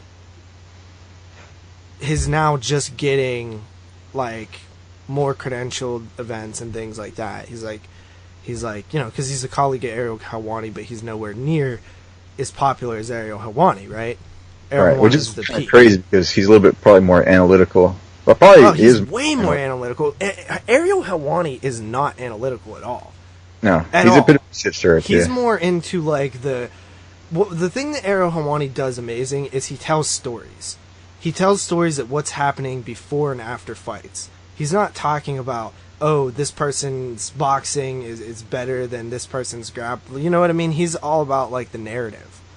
Yeah. And that's what makes him interesting. But Luke Thomas, yeah, definitely more analytical. He asked John Jones, looking back, you just turned 30 years old. Looking back on your career in the 20s, you know, you won the belt when you were 23 or 24 or whatever. What do you take away from that decade of your career? And John Jones is like, actually, Luke, I don't like you, so I'm not going to answer your question. And then the audience just goes like, ooh, you know that thing? And I was like, damn. Why doesn't he like Luke Thomas? I don't even know. Luke Well. Thomas is a very opinionated guy, so I wouldn't be surprised if he said some shit about John Jones before. You know what I mean? Yeah, it makes sense. Yeah, that was crazy at the press conference. That might have been the moment. And, of course, they asked the last question. They asked Dana White, what's up with this Brock Lesnar stuff? And he's like, I don't know. I haven't talked to Brock. I know you guys don't believe me, but I literally have not talked to Brock. And he asked Jones if he had talked to Brock, and he was like, no, not recently. Bullshit. Do you think there's something to this, or you think it's just hype? Because I guess Brock's contract with the WWE is ending soon. Do you think it's just to get a better contract out of the WWE, similar to what happened last time? He could be. He could come back. I didn't think he was going to come back last time. And he ended up fighting him last time. Under contract with the WWE. Like, and that was not the UFC. Like, that was not the UFC, like, pursuing him, like, hey, can we work something out here? It was literally Brock Lesnar wanted to come and take a fight. Yeah. He's that big of a superstar, though. And I think that that's cool. Like, honestly, like, I respect Brock Lesnar. Like, I know a lot of people don't and think that he was, like, a weak champion and stuff. I think what he did was amazing. Like, dude, you know, and that's the same reason why I give CM Punk props, too. Because, like, do you know how much balls it would take to want to fight professionally in front of, like, millions of people against savages when you already have your life set up and are a millionaire? Like, you have no reason to take that risk of looking like an idiot. So, like, I give people props who are ballsy, because it's if I was a millionaire, dude, ain't no goddamn way I'm risking brain damage, risking my life. People die, and maybe not in the UFC, but people have died in boxing and other combat sports throughout history. Like, I'm not taking that risk at all if I have millions of dollars. For real. For real, dude. So I give them props. But let's talk a little PFL. So PFL has had their second event ever coming up. It's actually this Saturday during UFC 214. I'll have it on DVR. Yeah, that's a bad move. That is an insane move. I don't even know what the point of that would be. But, like, this isn't even the start of, like, their season format. This is just another card. So I wouldn't be surprised if they abandoned that season format altogether. Seriously. Yeah. Probably need to pick your schedule a little better, too. Yeah. So the PFL card, actually not a terrible card. There's 11 fights on the card. I don't know what the main card is and the difference between the prelims, but I could assume that the names will probably be on the main card. You got Andre Harrison taking on Steven Rodriguez.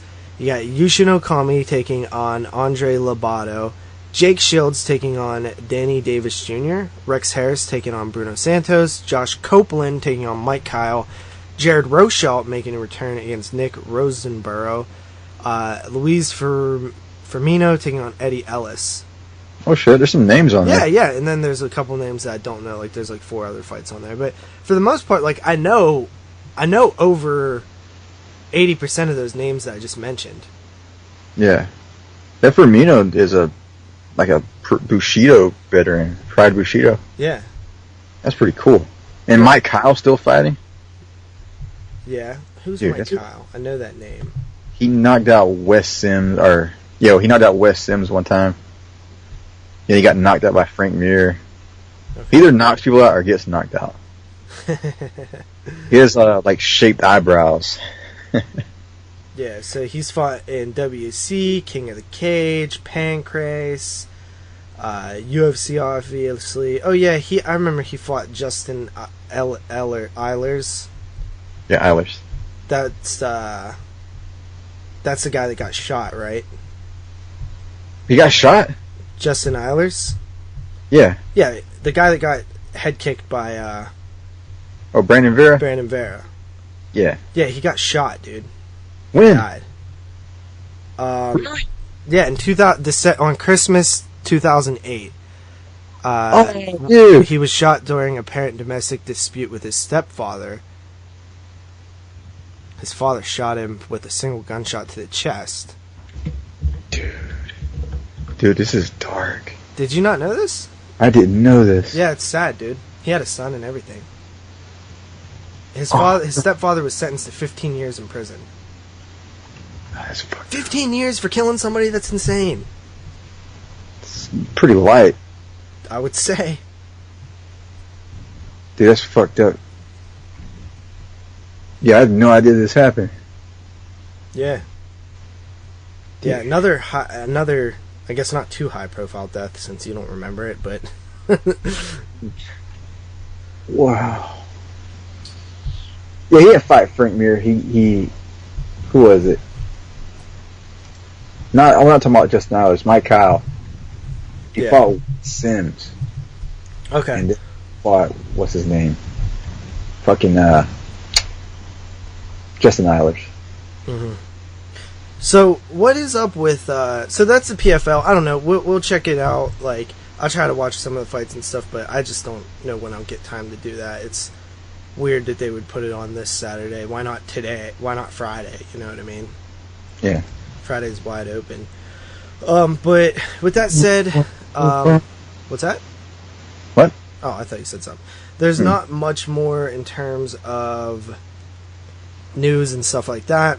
So let's go ahead and move on to UFC 214. Yeah. Daniel Cormier taking on John Jones 2. Even though these guys were scheduled to fight like 5 times, this is actually their second fight. This is cool. I like looking at this card.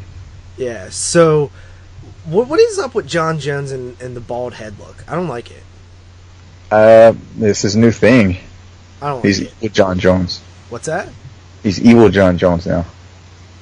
Was he not evil John Jones before? No, he's embracing his bullshit artistry.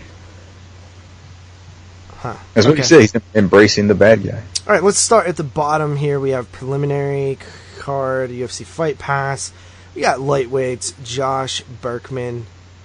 Hey, wasn't what's her face fighting soon? Oh, it's this. Never mind. All right, lightweight Josh Berkman taking on Drew Dober. So we know both of these guys, right? Yeah. His nickname is the Doberman, isn't it? CB Dalloway? No, Drew Dober. Probably. Sounds stupid enough. Okay, it's not. So Drew Dober hasn't had like an overly impressive UFC career, you know what I mean? I think his biggest win is Jamie Varner back in 2014. It was a big deal for about a minute in the WEC. Yeah? Jamie Varner? No. Drew Dober. Yeah, Varner was. Yeah, of course. Varner's a good fighter. Drew Dober's what we call a journeyman. Yeah. I mean, he lost to Efren Escudero. Submission, standing guillotine choke in Mexico City. Yep. That's not good. Why? Because it's Efren Escudero. He's a good fighter. Is he, though? He's lost to some... I think he's only lost to good fighters. He got cut by the UFC. Yeah, he lost to Kevin Lee. Yeah. Again. He's not the worst Ultimate Fighter, I know that. Yeah. It was kind of cool seeing him and Felipe Nover back at the same time all of a sudden. So we have, in his last loss was against Olivier Aubin-Mercier. So Josh Berkman, though, on the other hand, Long-time veteran. Yeah, long-time vet. He's not had the greatest second run in the UFC here. Mm-mm. It's actually quite a bad UFC run.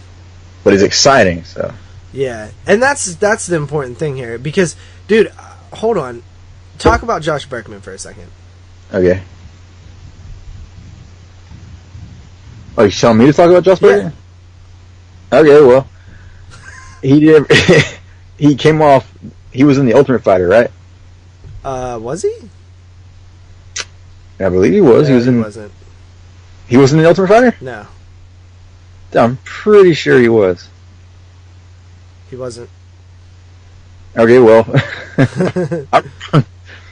But, no, fuck you. Hold on. I'm doing this. No, Josh Bergman came to the UFC. I think he did pretty good early on. Then he got... He's like 6-10-1 in the UFC.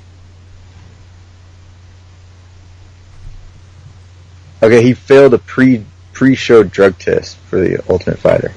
Okay, so But you were wrong. he debuted on the finale where he knocked the fuck out of Sammy Morgan. 21 seconds in. Who's Sammy Morgan? He's that dude that had those crazy fights with Dwayne Ludwig. Alright, so then he beats Drew Fickett, loses to John Fitch, beats Josh Neer, Chad Rayner, loses to Cario Parisian, beats Forrest Petz, loses to Quick Swick, loses to Dustin Hazelet, and then loses to Pete Sell. Leaves the UFC. That's when he goes on there. Pretty good. Makes it to World Series of Fighting, all the way back at World Series of Fighting 1. And then wins 3 fights, loses technical submission to Steve Carl for the title. His World Series of Fighting stint was pretty dope. Yeah, he was good over there. Then he came to the UFC and he lost to Lombard, but then it was changed to no contest after Lombard popped for steroids. Yeah. And then loses to Dong Young Kim, loses to Patrick Cote, beats KJ Noons, which saved his career, his life in the UFC. And then he loses to Paul Felder, Zach Ottawa, and Michael Prazeres. Yeah, that might be it. Dude, this is a must win. I told you, I think he's 6-10-1 in the UFC. This is do or die right here for him. But that was a really exciting fight. I think all of his fights in the UFC were pretty exciting. Yeah.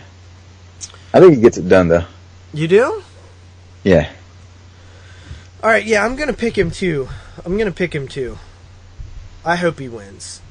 People's Warrior, I believe is his nickname. Terrible nickname. Then we have flyweights Eric Shelton taking on Jared Brooks. Do you know these guys? I don't.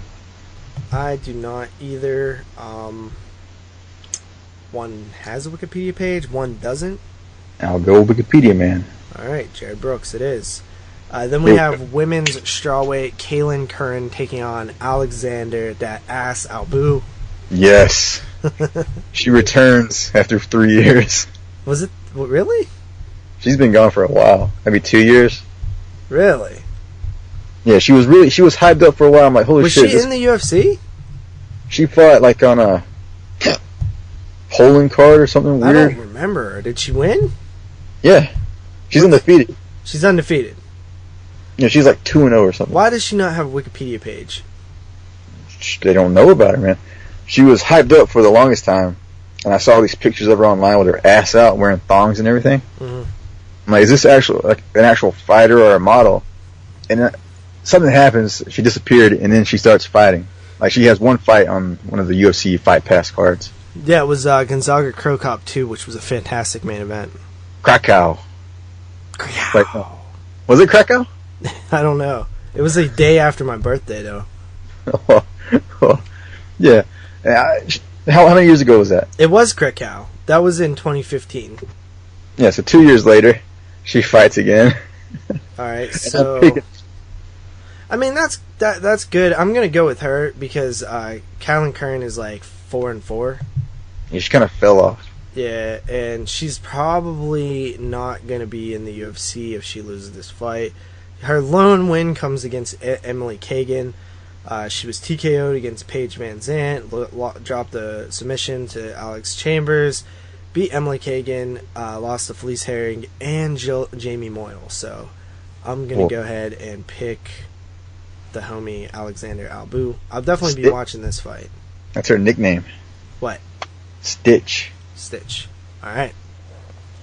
Moving to the preliminary card on Fox or FXX, which turns out I have, and where I'm watching the fights also has it. So I had it too, randomly enough, before my internet was turned off. I never even heard of it until now.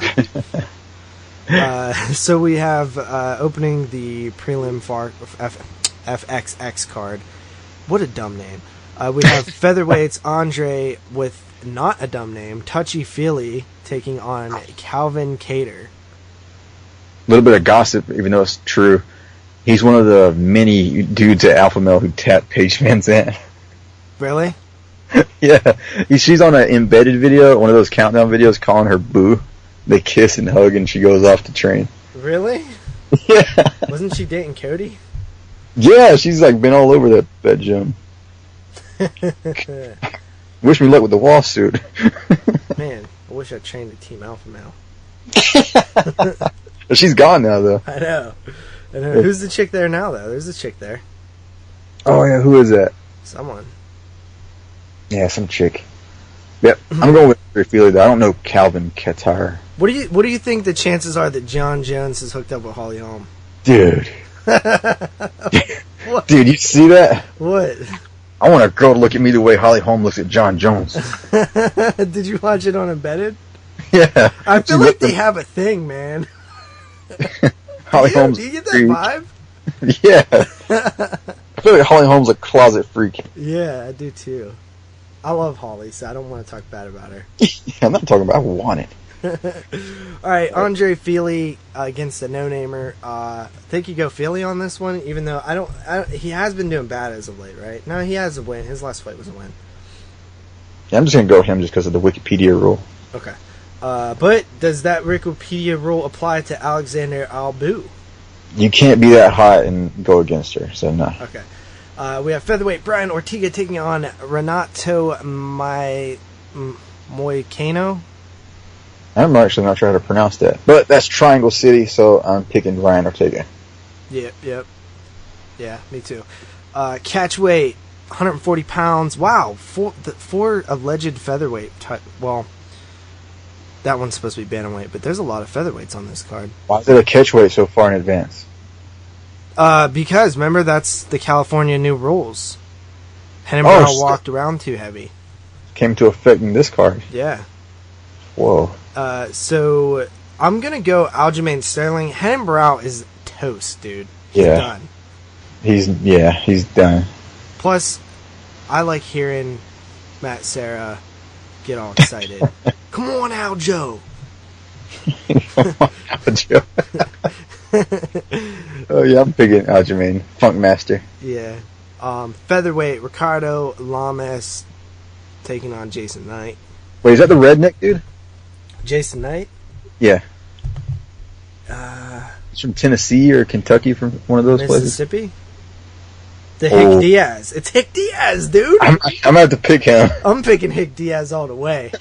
I forgot about Hick Diaz. I haven't seen him fight since May.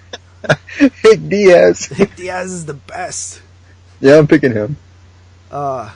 He's pretty good, man. I mean, he's has a win against Alex Caceres. His lone loss in the UFC is to Kawajiri, who's not really a bad fighter. And it was in 2015. Yeah, I'm going Hick Diaz. Hick Diaz, a.k.a. the Mississippi Mean, a.k.a. the Kid. Dude, there's some fight where he's fighting a dude, and he's like, take me down. I know you don't want to stand with me, bitch. Hick Diaz. Yes. Even though, what is it? The Bully Lamas? Is it the Bully? Ricardo's good. Ricardo is good, but I do think that he is 35 now. Yeah. Dude, he was like the original Connor dude, the guy who's going hard at Connor. Yeah, remember? He does this parody video. That parody. He's like, 3 men died making this suit or something. He's saying all the shit that Tommy Tillhold's saying now. Yeah. People hated on that video. I actually thought it was funny. I thought it was funny too. Yeah. All right, so Ricardo Lamas. When's Chad Mendez coming back? Featherweight was hot for a minute there, dude. You remember before McGregor came through, it was like Jose Aldo, Frankie Edgar, Ricardo Lamas, Chad Mendez, Korean Zombie, and there was like another. I was like, let's do an 8-man tournament, yo. Like, it was just, everybody was contending at that moment. It was like so hot for a second. They're all still there, oddly enough. Yeah, but I just don't think it's as hot as it was. Oh, Cub Swanson and Max Holloway. It was like it was hot for a second. Like, yeah. I loved featherweight back then. Oh, here we go. All right, let's get to the main card on pay-per-view. This is gonna be a good card. Are you working this night? I am. Oh, that sucks. Dude, I'll be walking aisles while this fucking thing is happening. Yeah. All right, so we have the opener, which is no coincidence why this is on the card. It is light heavyweight Jimmy Manuwa taking on the GOAT, Volkan Ozdemir. Ozdemir. How dare you? He should smite you with his power for that. Don't smite me. Volkan's going to win this. Yeah.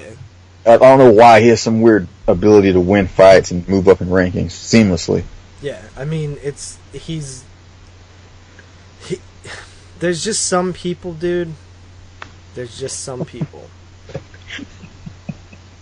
You know? So, yeah, let's see. Like, Volkan's going to kick some ass. Jimmy Manuwa. I find Jimmy Manuwa to be completely annoying. I actually don't like dude at all. No? No. Can't like stand fight? him. Huh? You like the way he fights? Yeah, he's alright. He's 37.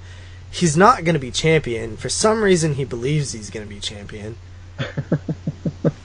He's going to even get past this fight. I don't know what he's talking about. No, he's weak. He's weak. He fucking KOs Corey Anderson, and somehow that makes you a legit contender.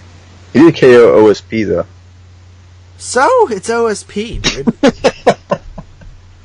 What does OSP do now? Yeah, although there's one letter removed from GSP, so you know he's good. Yeah, I got Volkan. He Von flu choked Marcus Rogério de Lima. Listen, if you're getting Von flu choked, I don't consider that a top shelf win. I got Volkan. Of course you got Volkan. The hell, dude. Yeah. Then you have the real question is, which one of these fighters gets to fight John Jones when Daniel Cormier doesn't make weight? But then again, John Jones says if Cormier doesn't make weight, that it doesn't matter. He's not getting off that easy. So John Jones says he's still going to fight him. He's going to lose, too. Would it be a title fight for John Jones if DC misses weight? They fuck around so much, you don't know. They made that whole thing where if Anthony Pettis loses, he doesn't... I mean, if he wins, he doesn't become champion, but if Holloway wins, he becomes champion. That's the way it should be, though, because Holloway made weight. Yeah, but, you know, they've never done that before. I know. First time I seen it was in Bellator, actually. It used to be just a non-title fight. Yeah. But in Bellator, I seen when... Who was the middleweight champion that was, like, after Alexander Shlemenko? He's, like, looked like he was on roids. Oh, Brennan Ward? No, not Brennan Ward. Brennan Ward's cool. And Brennan Ward hasn't been champion. What? I don't remember. Anyway, that's besides the point. Let's go ahead into welterweights. Robbie Lawler versus Donald Cerrone. Man, this is just... How can this not be fight of the night? I think Lawler did the greatest thing ever was with massive time off after getting starched by Woodley. Yeah. That is a good thing. I think that's one of the reasons why Robbie Lawler has had such a long career is because, from what I understand, he's real careful with like how he spars and like after getting KO'd and stuff. Yeah. So I think that's the future. Donald Cerrone, on the other hand, what do you think about Donald, man? I don't think you talk about fight of the night. I don't think he's durable enough, I guess, to go that kind of fight. It could be a 1-round fight and be fight of the night, but I don't think it'll ever go 3 rounds with Robbie Lawler. He just seems like You're breaks. right. You're right. The thing about Cowboy, dude, that just is crazy to me is, like, I always think that he's gonna lose his fights, and then he goes on like a 7-fight win streak. You know what I mean? Like, you look at his record, dude, and it's like red, green. You know what I mean? Yeah. It's like, it's nuts, dude. Like, he's had so many, and these are in the UFC too, dude. Like, he's had multiple 6-fight win streaks or more. You know what I mean? That's crazy. He fought like 7 times in a year or something crazy. Yeah, maybe 5 times. Like, dude, he very much, at the age of 34 years old, He's still young. he legit has a chance to be the all-time most fighting fighter in the UFC. I have to take that from Michael Bisping because I think he's number 1 right now. Yeah, but I don't think Cerrone's far off, and Michael Bisping's like nearly 40. True. But yeah, so I think that you're kind of right on this, dude. Like, immediately when I first thought of it, I was like, I'm picking Cerrone. Right. And then I was like, Then I thought how Cerrone wins. And the only way I could see Cerrone winning is if he catches Robbie early. Like in the first round, right? Like with a head kick or something. Yeah. And like subs him. I gotta say, you never watched the Elite XC run, Robbie Lawler's Elite XC run? No. Okay, well, one thing he did a lot in those fights, and specifically the 2 Scott Smith fights, is he would throw a leg kick to the body. And a kick to the body, not a leg kick to the body. Fucking Mike Goldberg over here. Mm-hmm. He would throw a kick to the body, and he would set that up, but the kick would always be strong. And he's done that before in the past in the UFC, his most recent UFC run. And I think that's going to be one of the ways he catches Donald Cerrone. Yeah. To the body. We all know Donald Cerrone's wing to the body. It's entirely possible. But I mean, yeah, I think that Donald is definitely weak to the body. Like we've seen that a few times now. But I don't see him winning a decision on points. No.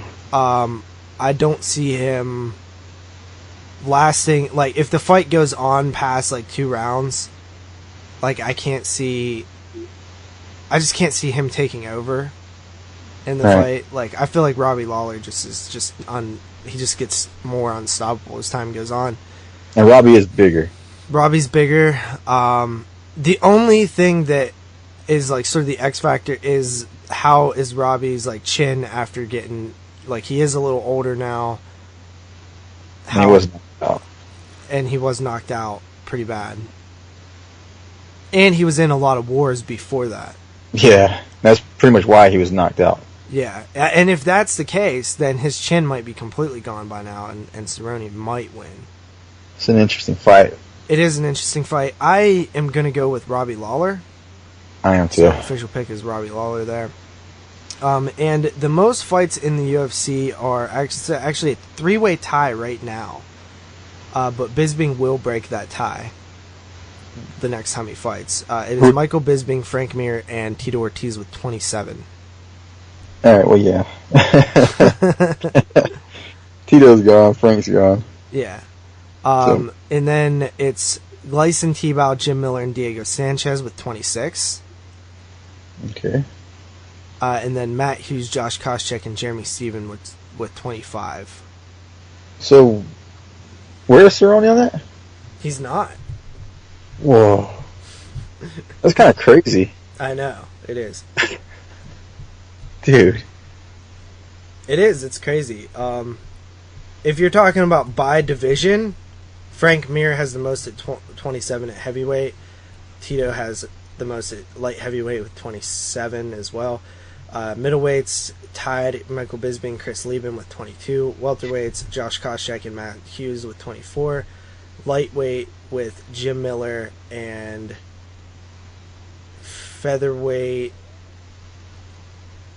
Max Holloway with 17. Huh. And featherweight, or bantamweight, it is Uriah Faber with 15. Flyweight, it is Demetrius Johnson with 13. Featherweight, women's, it's Jermaine Durandamine and Holly Holm with 1 each. Bantamweight, it's Miesha Tate with 9. Flyweight, Joanne Calderwood and Valerie Letourneau. And then strawweight, Jen Jacek with 8. I always find it weird when the champion has the most fights in the division. Yeah. Seems like they would fight less. Like, how are you going to be more active than the rest of your division? Well, they're on their way up, kind of thing. Got to think about that. Yeah. Most fights in a calendar year, 5 is the most. That's Cerrone. Got to be Cerrone. It's actually a 7-way tie.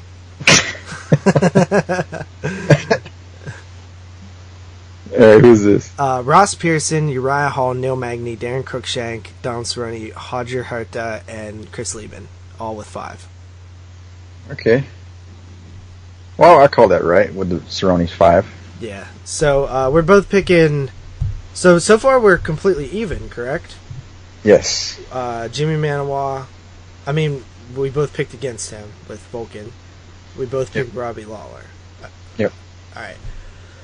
Then we move on to the women's featherweight bout, which is Christine Justino Cyborg Santos taking on Tanya Evinger. With a vacant featherweight championship. The vacant featherweight championship of the world. And I believe that all signs point to Cyborg on this fight. There's no reason to pick against her. No smart reason. Because one, Tanya is sort of like a wrestler, right? Yeah. But I can't see. She's normally like the bigger, stronger chick, but not against Cyborg. No. No way in hell. Mm-mm. So how does she win if she has a chance to win? She's Cyborg is better at jiu-jitsu, right? We've never seen her jiu-jitsu, really. Cyborg? She's always beat bitches up on That's true, but I mean, she's Brazilian. I just can't see her not having good jiu-jitsu. Like, I feel like it's a requirement to be a Brazilian fighter, is you also have to be decent at jiu-jitsu. I mean, they say she's good on the ground. But I just don't. Cyborg's winning. I mean, I could definitely see Tanya being her toughest fight so far, but I don't see her winning. Well, who is Cyborg's toughest fight, minus that lion fight? Possibly Gina. Other than her one lone loss. Yeah, I mean, Gina took her down, tripped her. She kind of roughed her up a little bit until she got wrecked. Yeah. We'll have to see. I mean, it could be her toughest fight. I think she's a more tough fight than Megan Anderson. I see. Now you're talking about Bay, okay? You need to calm down with that. But, dude, Megan Anderson is so hittable. She got rocked by Charmaine Tweet, dude. People like to forget that happened. Like, she was getting rocked by Charmaine Tweet. I did forget that happened. That is true. Tanya's sloppy. She's a fighter who is kind of she's the scrappy. type of fighter that's going to let her neck out in transition. Yeah. She's the type of fighter that in all honesty, that submission loss that she had was bullshit. You know, I'm glad they reversed it, actually. And she beat the chick in the rematch, so. Which was awesome. You know, I like Evinger, so I would like to see Evinger do well. I would like to be competitive, at least. That'd be cool. Yeah, and you know what? You know who actually would have been competitive? Jermaine Durandamine. Oh. That's what's so funny about this whole situation, is she probably actually could have given Cyborg a good fight. She's big, she's a striker. She's a kickboxer. Yeah. Yeah. So, I think Cyborg is just going to overpower, better technique. I don't see Jermaine having, like, crisp enough boxing to, like, counterpunch with Cyborg. Or I just don't know. I just don't know how. I just can't see any way that she does well. Mm-mm. It's hard. Alright, so we're both picking Cyborg. Correct? Yep, this is where we change it up a little bit. Alright, so we're going welterweights here. Tyron The chosen one. Woodley taking on Damian. Damian. Does he have a nickname? No. Oh, Maya. This is the welterweight title fight. Damian Maya, I think, is pushing 40, if not 40 already. And Tyrone Woodley is young with a giant ass. Head. I don't like Woodley. I don't either. I like Maya. I do too. I think it's funny to make him the butt of like the joke and stuff sometimes. But I like Maya. Maya's a great fighter. I'm actually not bored by Maya fighting for the most part. You bullshit artist. Why? Because you said he was boring before. He is boring, but I'm not bored. Like, I could watch Maya fight. I just don't. He's a boring personality wise. You know what I mean? Alright. He's a nice dude, but he's boring personality wise. Like, he's not. I'm not gonna get excited for a Damian Maya fight. I'm excited for this fight. I am excited for this fight. But I know that Tyrone Woodley is gonna completely starch Damian Maya in the first round. No. Huh? No. Huh? Damian's gonna pretend like he got knocked down, and then Dude, Tyron's never gonna follow said him that. down. No, Tyron's gonna follow him to the ground, and he's gonna fall right into a trap. What kind It's of like trap? a spider web of submission Brazilian Jiu-Jitsu spider trap. That's analytical right there. I think what's going to happen is, and I've seen it before, I've seen it when Damian Maya fought Matt Brown, I've seen it when Damian Maya fought George Masvidal, I've seen it when Michael Johnson fought Nurmagomedov. That didn't really have anything to do with this, but I'm just saying it reminded me of the same thing. These guys, they just need one opportunity to touch him, and it's like an off button. He didn't get hurt in the Matt Brown fight. Yeah, he did. He Stop almost got spreading knocked false out. No, he wasn't. He was going down on purpose. He baited him. I feel like Damian Maya just has a button. And these guys, and I think Tyrone Woodley hits harder than Matt Brown. Yeah, that's all right. I said it. And Jordan Masvidal. So I think that when he touches Maya's button in this 5-round fight, because Tyrone Woodley is not getting submitted, bro. Yeah, Sorry. he is. Rear naked choke. Round 2. You think? He will be submitted within 4 rounds. All right. I think Damian Maya gets knocked out early. I just cannot. Honestly, I wouldn't mind if he would beat Tyrone, because I don't like Tyrone. It's not because he's black either, Luis. Dick face. It is because he's black. It's not. Own it, bro. It's just because I don't like his demeanor. I don't like how he is.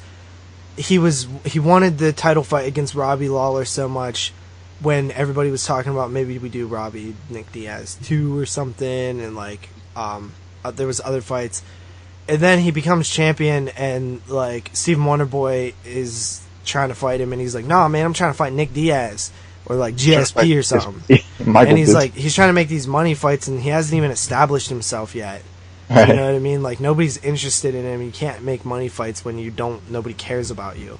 That's why I don't like him. Yeah, and then he goes, and he's still talking about, like, he didn't want to take this Damian Maya fight.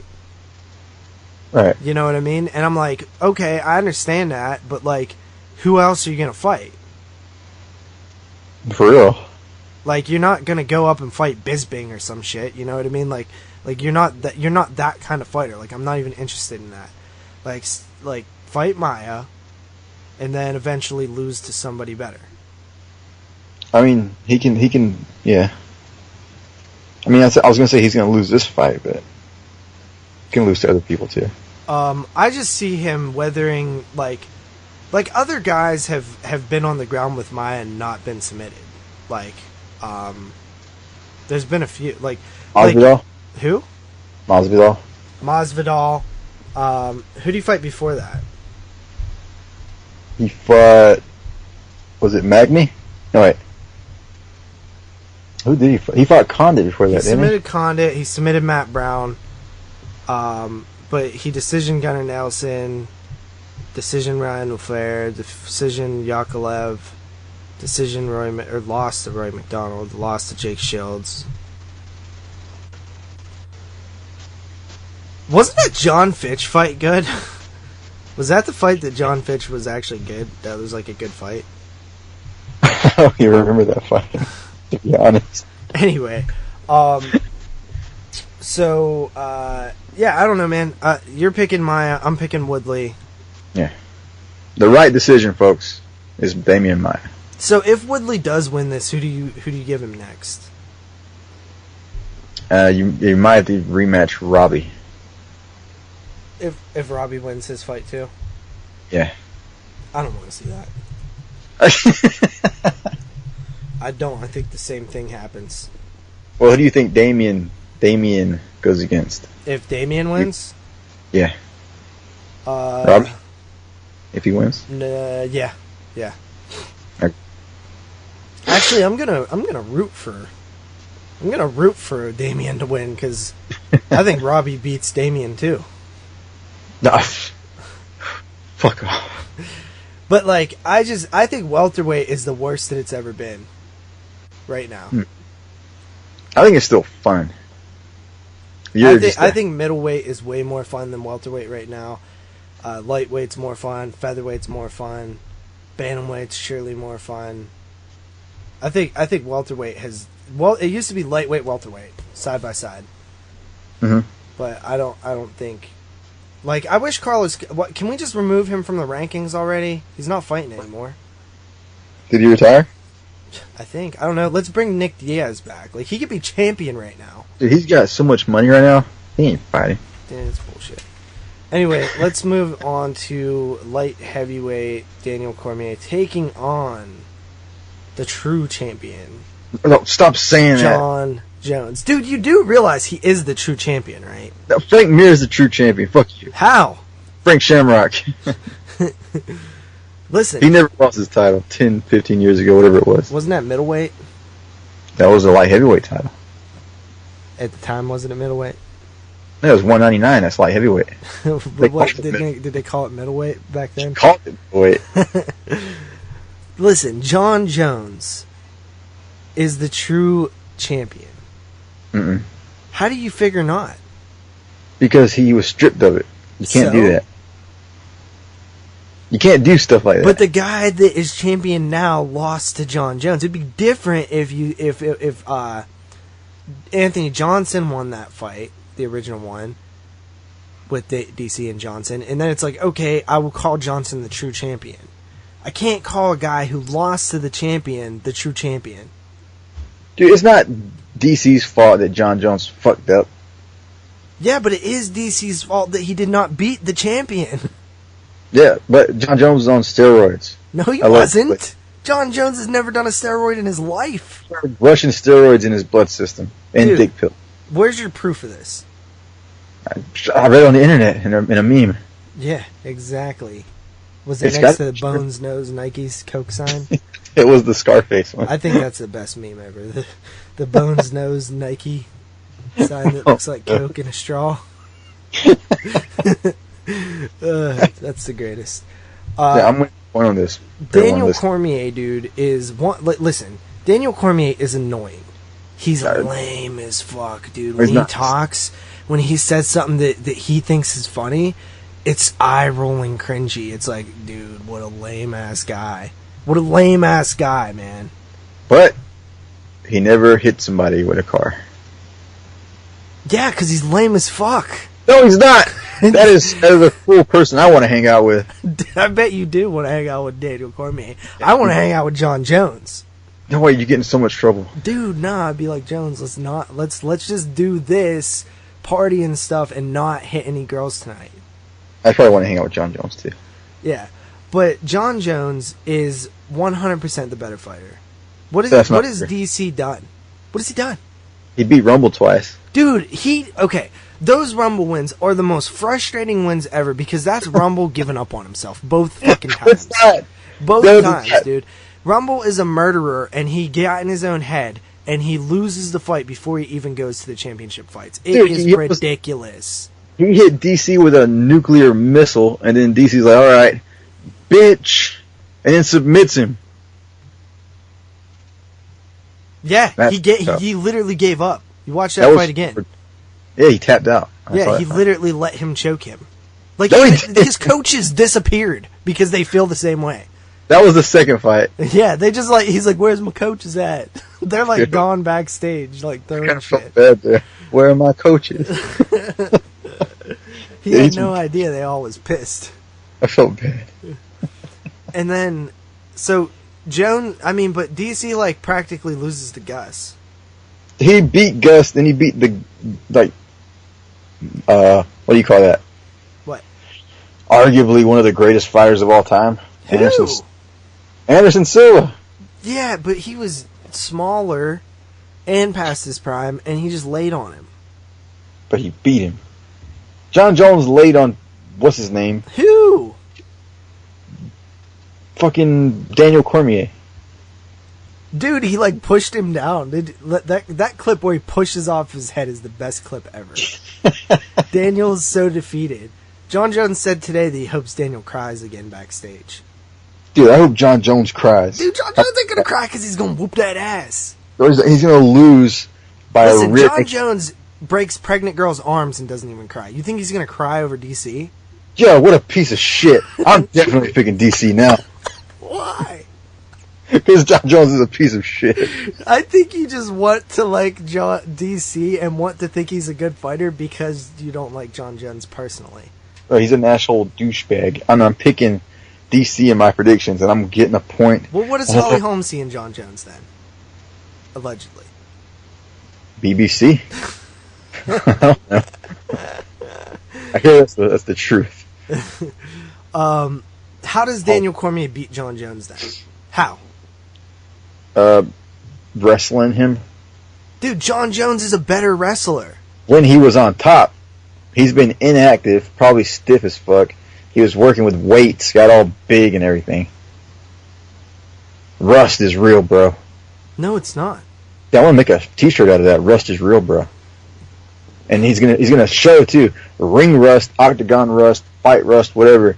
John Jones is gonna be rusty as fuck. Nah, he beat OSP, dude. He was rusty as fuck in that one too. I know, he shook the rust off though. Yeah, but that was late in the game. I don't remember that fight, honestly. No? No. It was pretty fucking boring for the triumphant return of John Jones. But what wasn't boring was when he whooped DC's ass and DC was crying, Dude, you know? he lost 2 rounds to DC. Good, I was laughing when DC was crying. I was like, dude, loser. That's so rude. What? John should be suspended together. Huh? You and him should be suspended together. Who? You and John Jones. Dude, John is the greatest fighter of all time, though. Dude, look at his resume, dude. He beat an Hill. Huh? What? He beat an off the TRT or before TRT Vitor. Then he beat... dude, that was on TRT Vitor. Don't even lie. He didn't have crosses in his head at that time. Dude, that was TRT Vitor. It was. Let me see. Let me look this up. Fucking asshole. Jeremy was right. You are a fucking asshole. That was September 2012, right? Yeah. Yeah. Let's see. Looking up. See when Vitor TRT. Then he head kicked Bisbing. That was totally TRT Vitor. Dude, that was a year later when the TRT was allowed. No, dude. Yes, it was. No, that was TRT Vitor, dude. No, it wasn't. Okay, then he beat, who was it?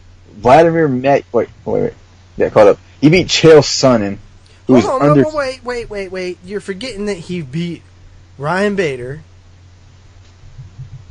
Yeah, I'll be okay with those wins. I'm talking about his championship run. Mauricio Shogun, who was in his prime. I don't think he was in his prime. Dude, he was like 28. He was definitely in his prime. Was in his prime in his early 20s in Pride. Before he broke his arm. Then how did he become champion? He knocked the fuck out of Lyoto Machida. Okay, Quentin Jackson. That's a good name, dude. Former champion. Lyoto Machida, former champion. Rashad Evans, former champion. Vitor Belfort, former champion. Chael Sonnen, former champion, according to him. Alexander Gustafsson, amazing defense. Glover Teixeira completely shut him down and did some elbow trickery. Destroys DC, and then laughs at OSB. He didn't destroy DC. By the way, except for Quentin, all those guys went to middleweight during his championship reign. Nuh-uh, Rashad Evans. He didn't go to middleweight? I'm pretty sure he did. He did just recently. Exactly. He lost to the Daniel Kelly. Yeah, all of those guys except for Quentin during that championship reign. What do all those guys have in common? They got beat the fuck up by John Jones. Yeah, by a guy who was 2 divisions bigger than him. Chael Sonnen just beat Tito Ortiz. Dude, not here and defend that. What? Chael Sonnen would have become champion if the round had ended. Oh my god! I just don't see how you see the. What do you think? You think DC is gonna decision John Jones? I think he either decisions him or he submits him. No way. Yes way. And then there's a trilogy fight, the very next fight, right? Yep. Or does DC retire like a little bitch? No, he doesn't. He's not a little bitch. He does not retire. He stays on top. Then he fights Volkan for the title shot, and then he rematches John Jones. No, because he would lose the Volkan. That is true. So what happens is he beats John Jones. Volkan beats Manawa. Then they match Volkan and our homie Gus, unfortunately. And then they do Jones DC trilogy. Cormier or Jones wins, and then Volkan beats them both in the same night. The same night. Alright, so you're going with DC like an idiot. This is the dumbest pick you've ever made, homie. It's the smartest. Literally the smartest. Dude, you're gonna end up 2-3 this UFC. I'm going 5-0. I'm coming for the win, dog. Dude, I need a 5-0. I'm getting 5-0. I'm coming for the win. I'm coming back to first place. Well, you're gonna lose the way John Jones is gonna lose, and Tyron Woodley, and it's not because they're black. I will give you that. I love John Jones is the GOAT. Did you see all the people backing me up? There was nobody that was like on DC's nuts. Dude, Nate says fuck John Jones. Dude, Nate, that's because he's racist, dude. Nate's black, though. No, he just doesn't. He's from Oklahoma. He hates John Jones because he's a Sooner, homie. He can't be racist. All right, dude. That's it. You ready to get out of here? Let's go. All right. Hope you guys enjoyed UFC 214 predictions and fight analysis. I hope you enjoyed all our other conversations. We're gone for now, but we'll be back probably early next week to talk about all the craziness that happened. I'm bummed that you're not going to see it, dude. I was actually going to suggest that maybe we do a post-event recap, but you're going to be at work, so we can't do that right away, so we'll have to wait a couple days. But yeah, dude, I'm excited. Yeah. Oh, hey. What? You still there, pussy?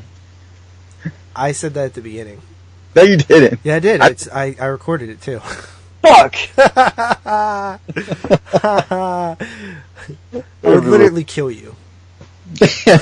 Respectively. Alright, later, man. Later.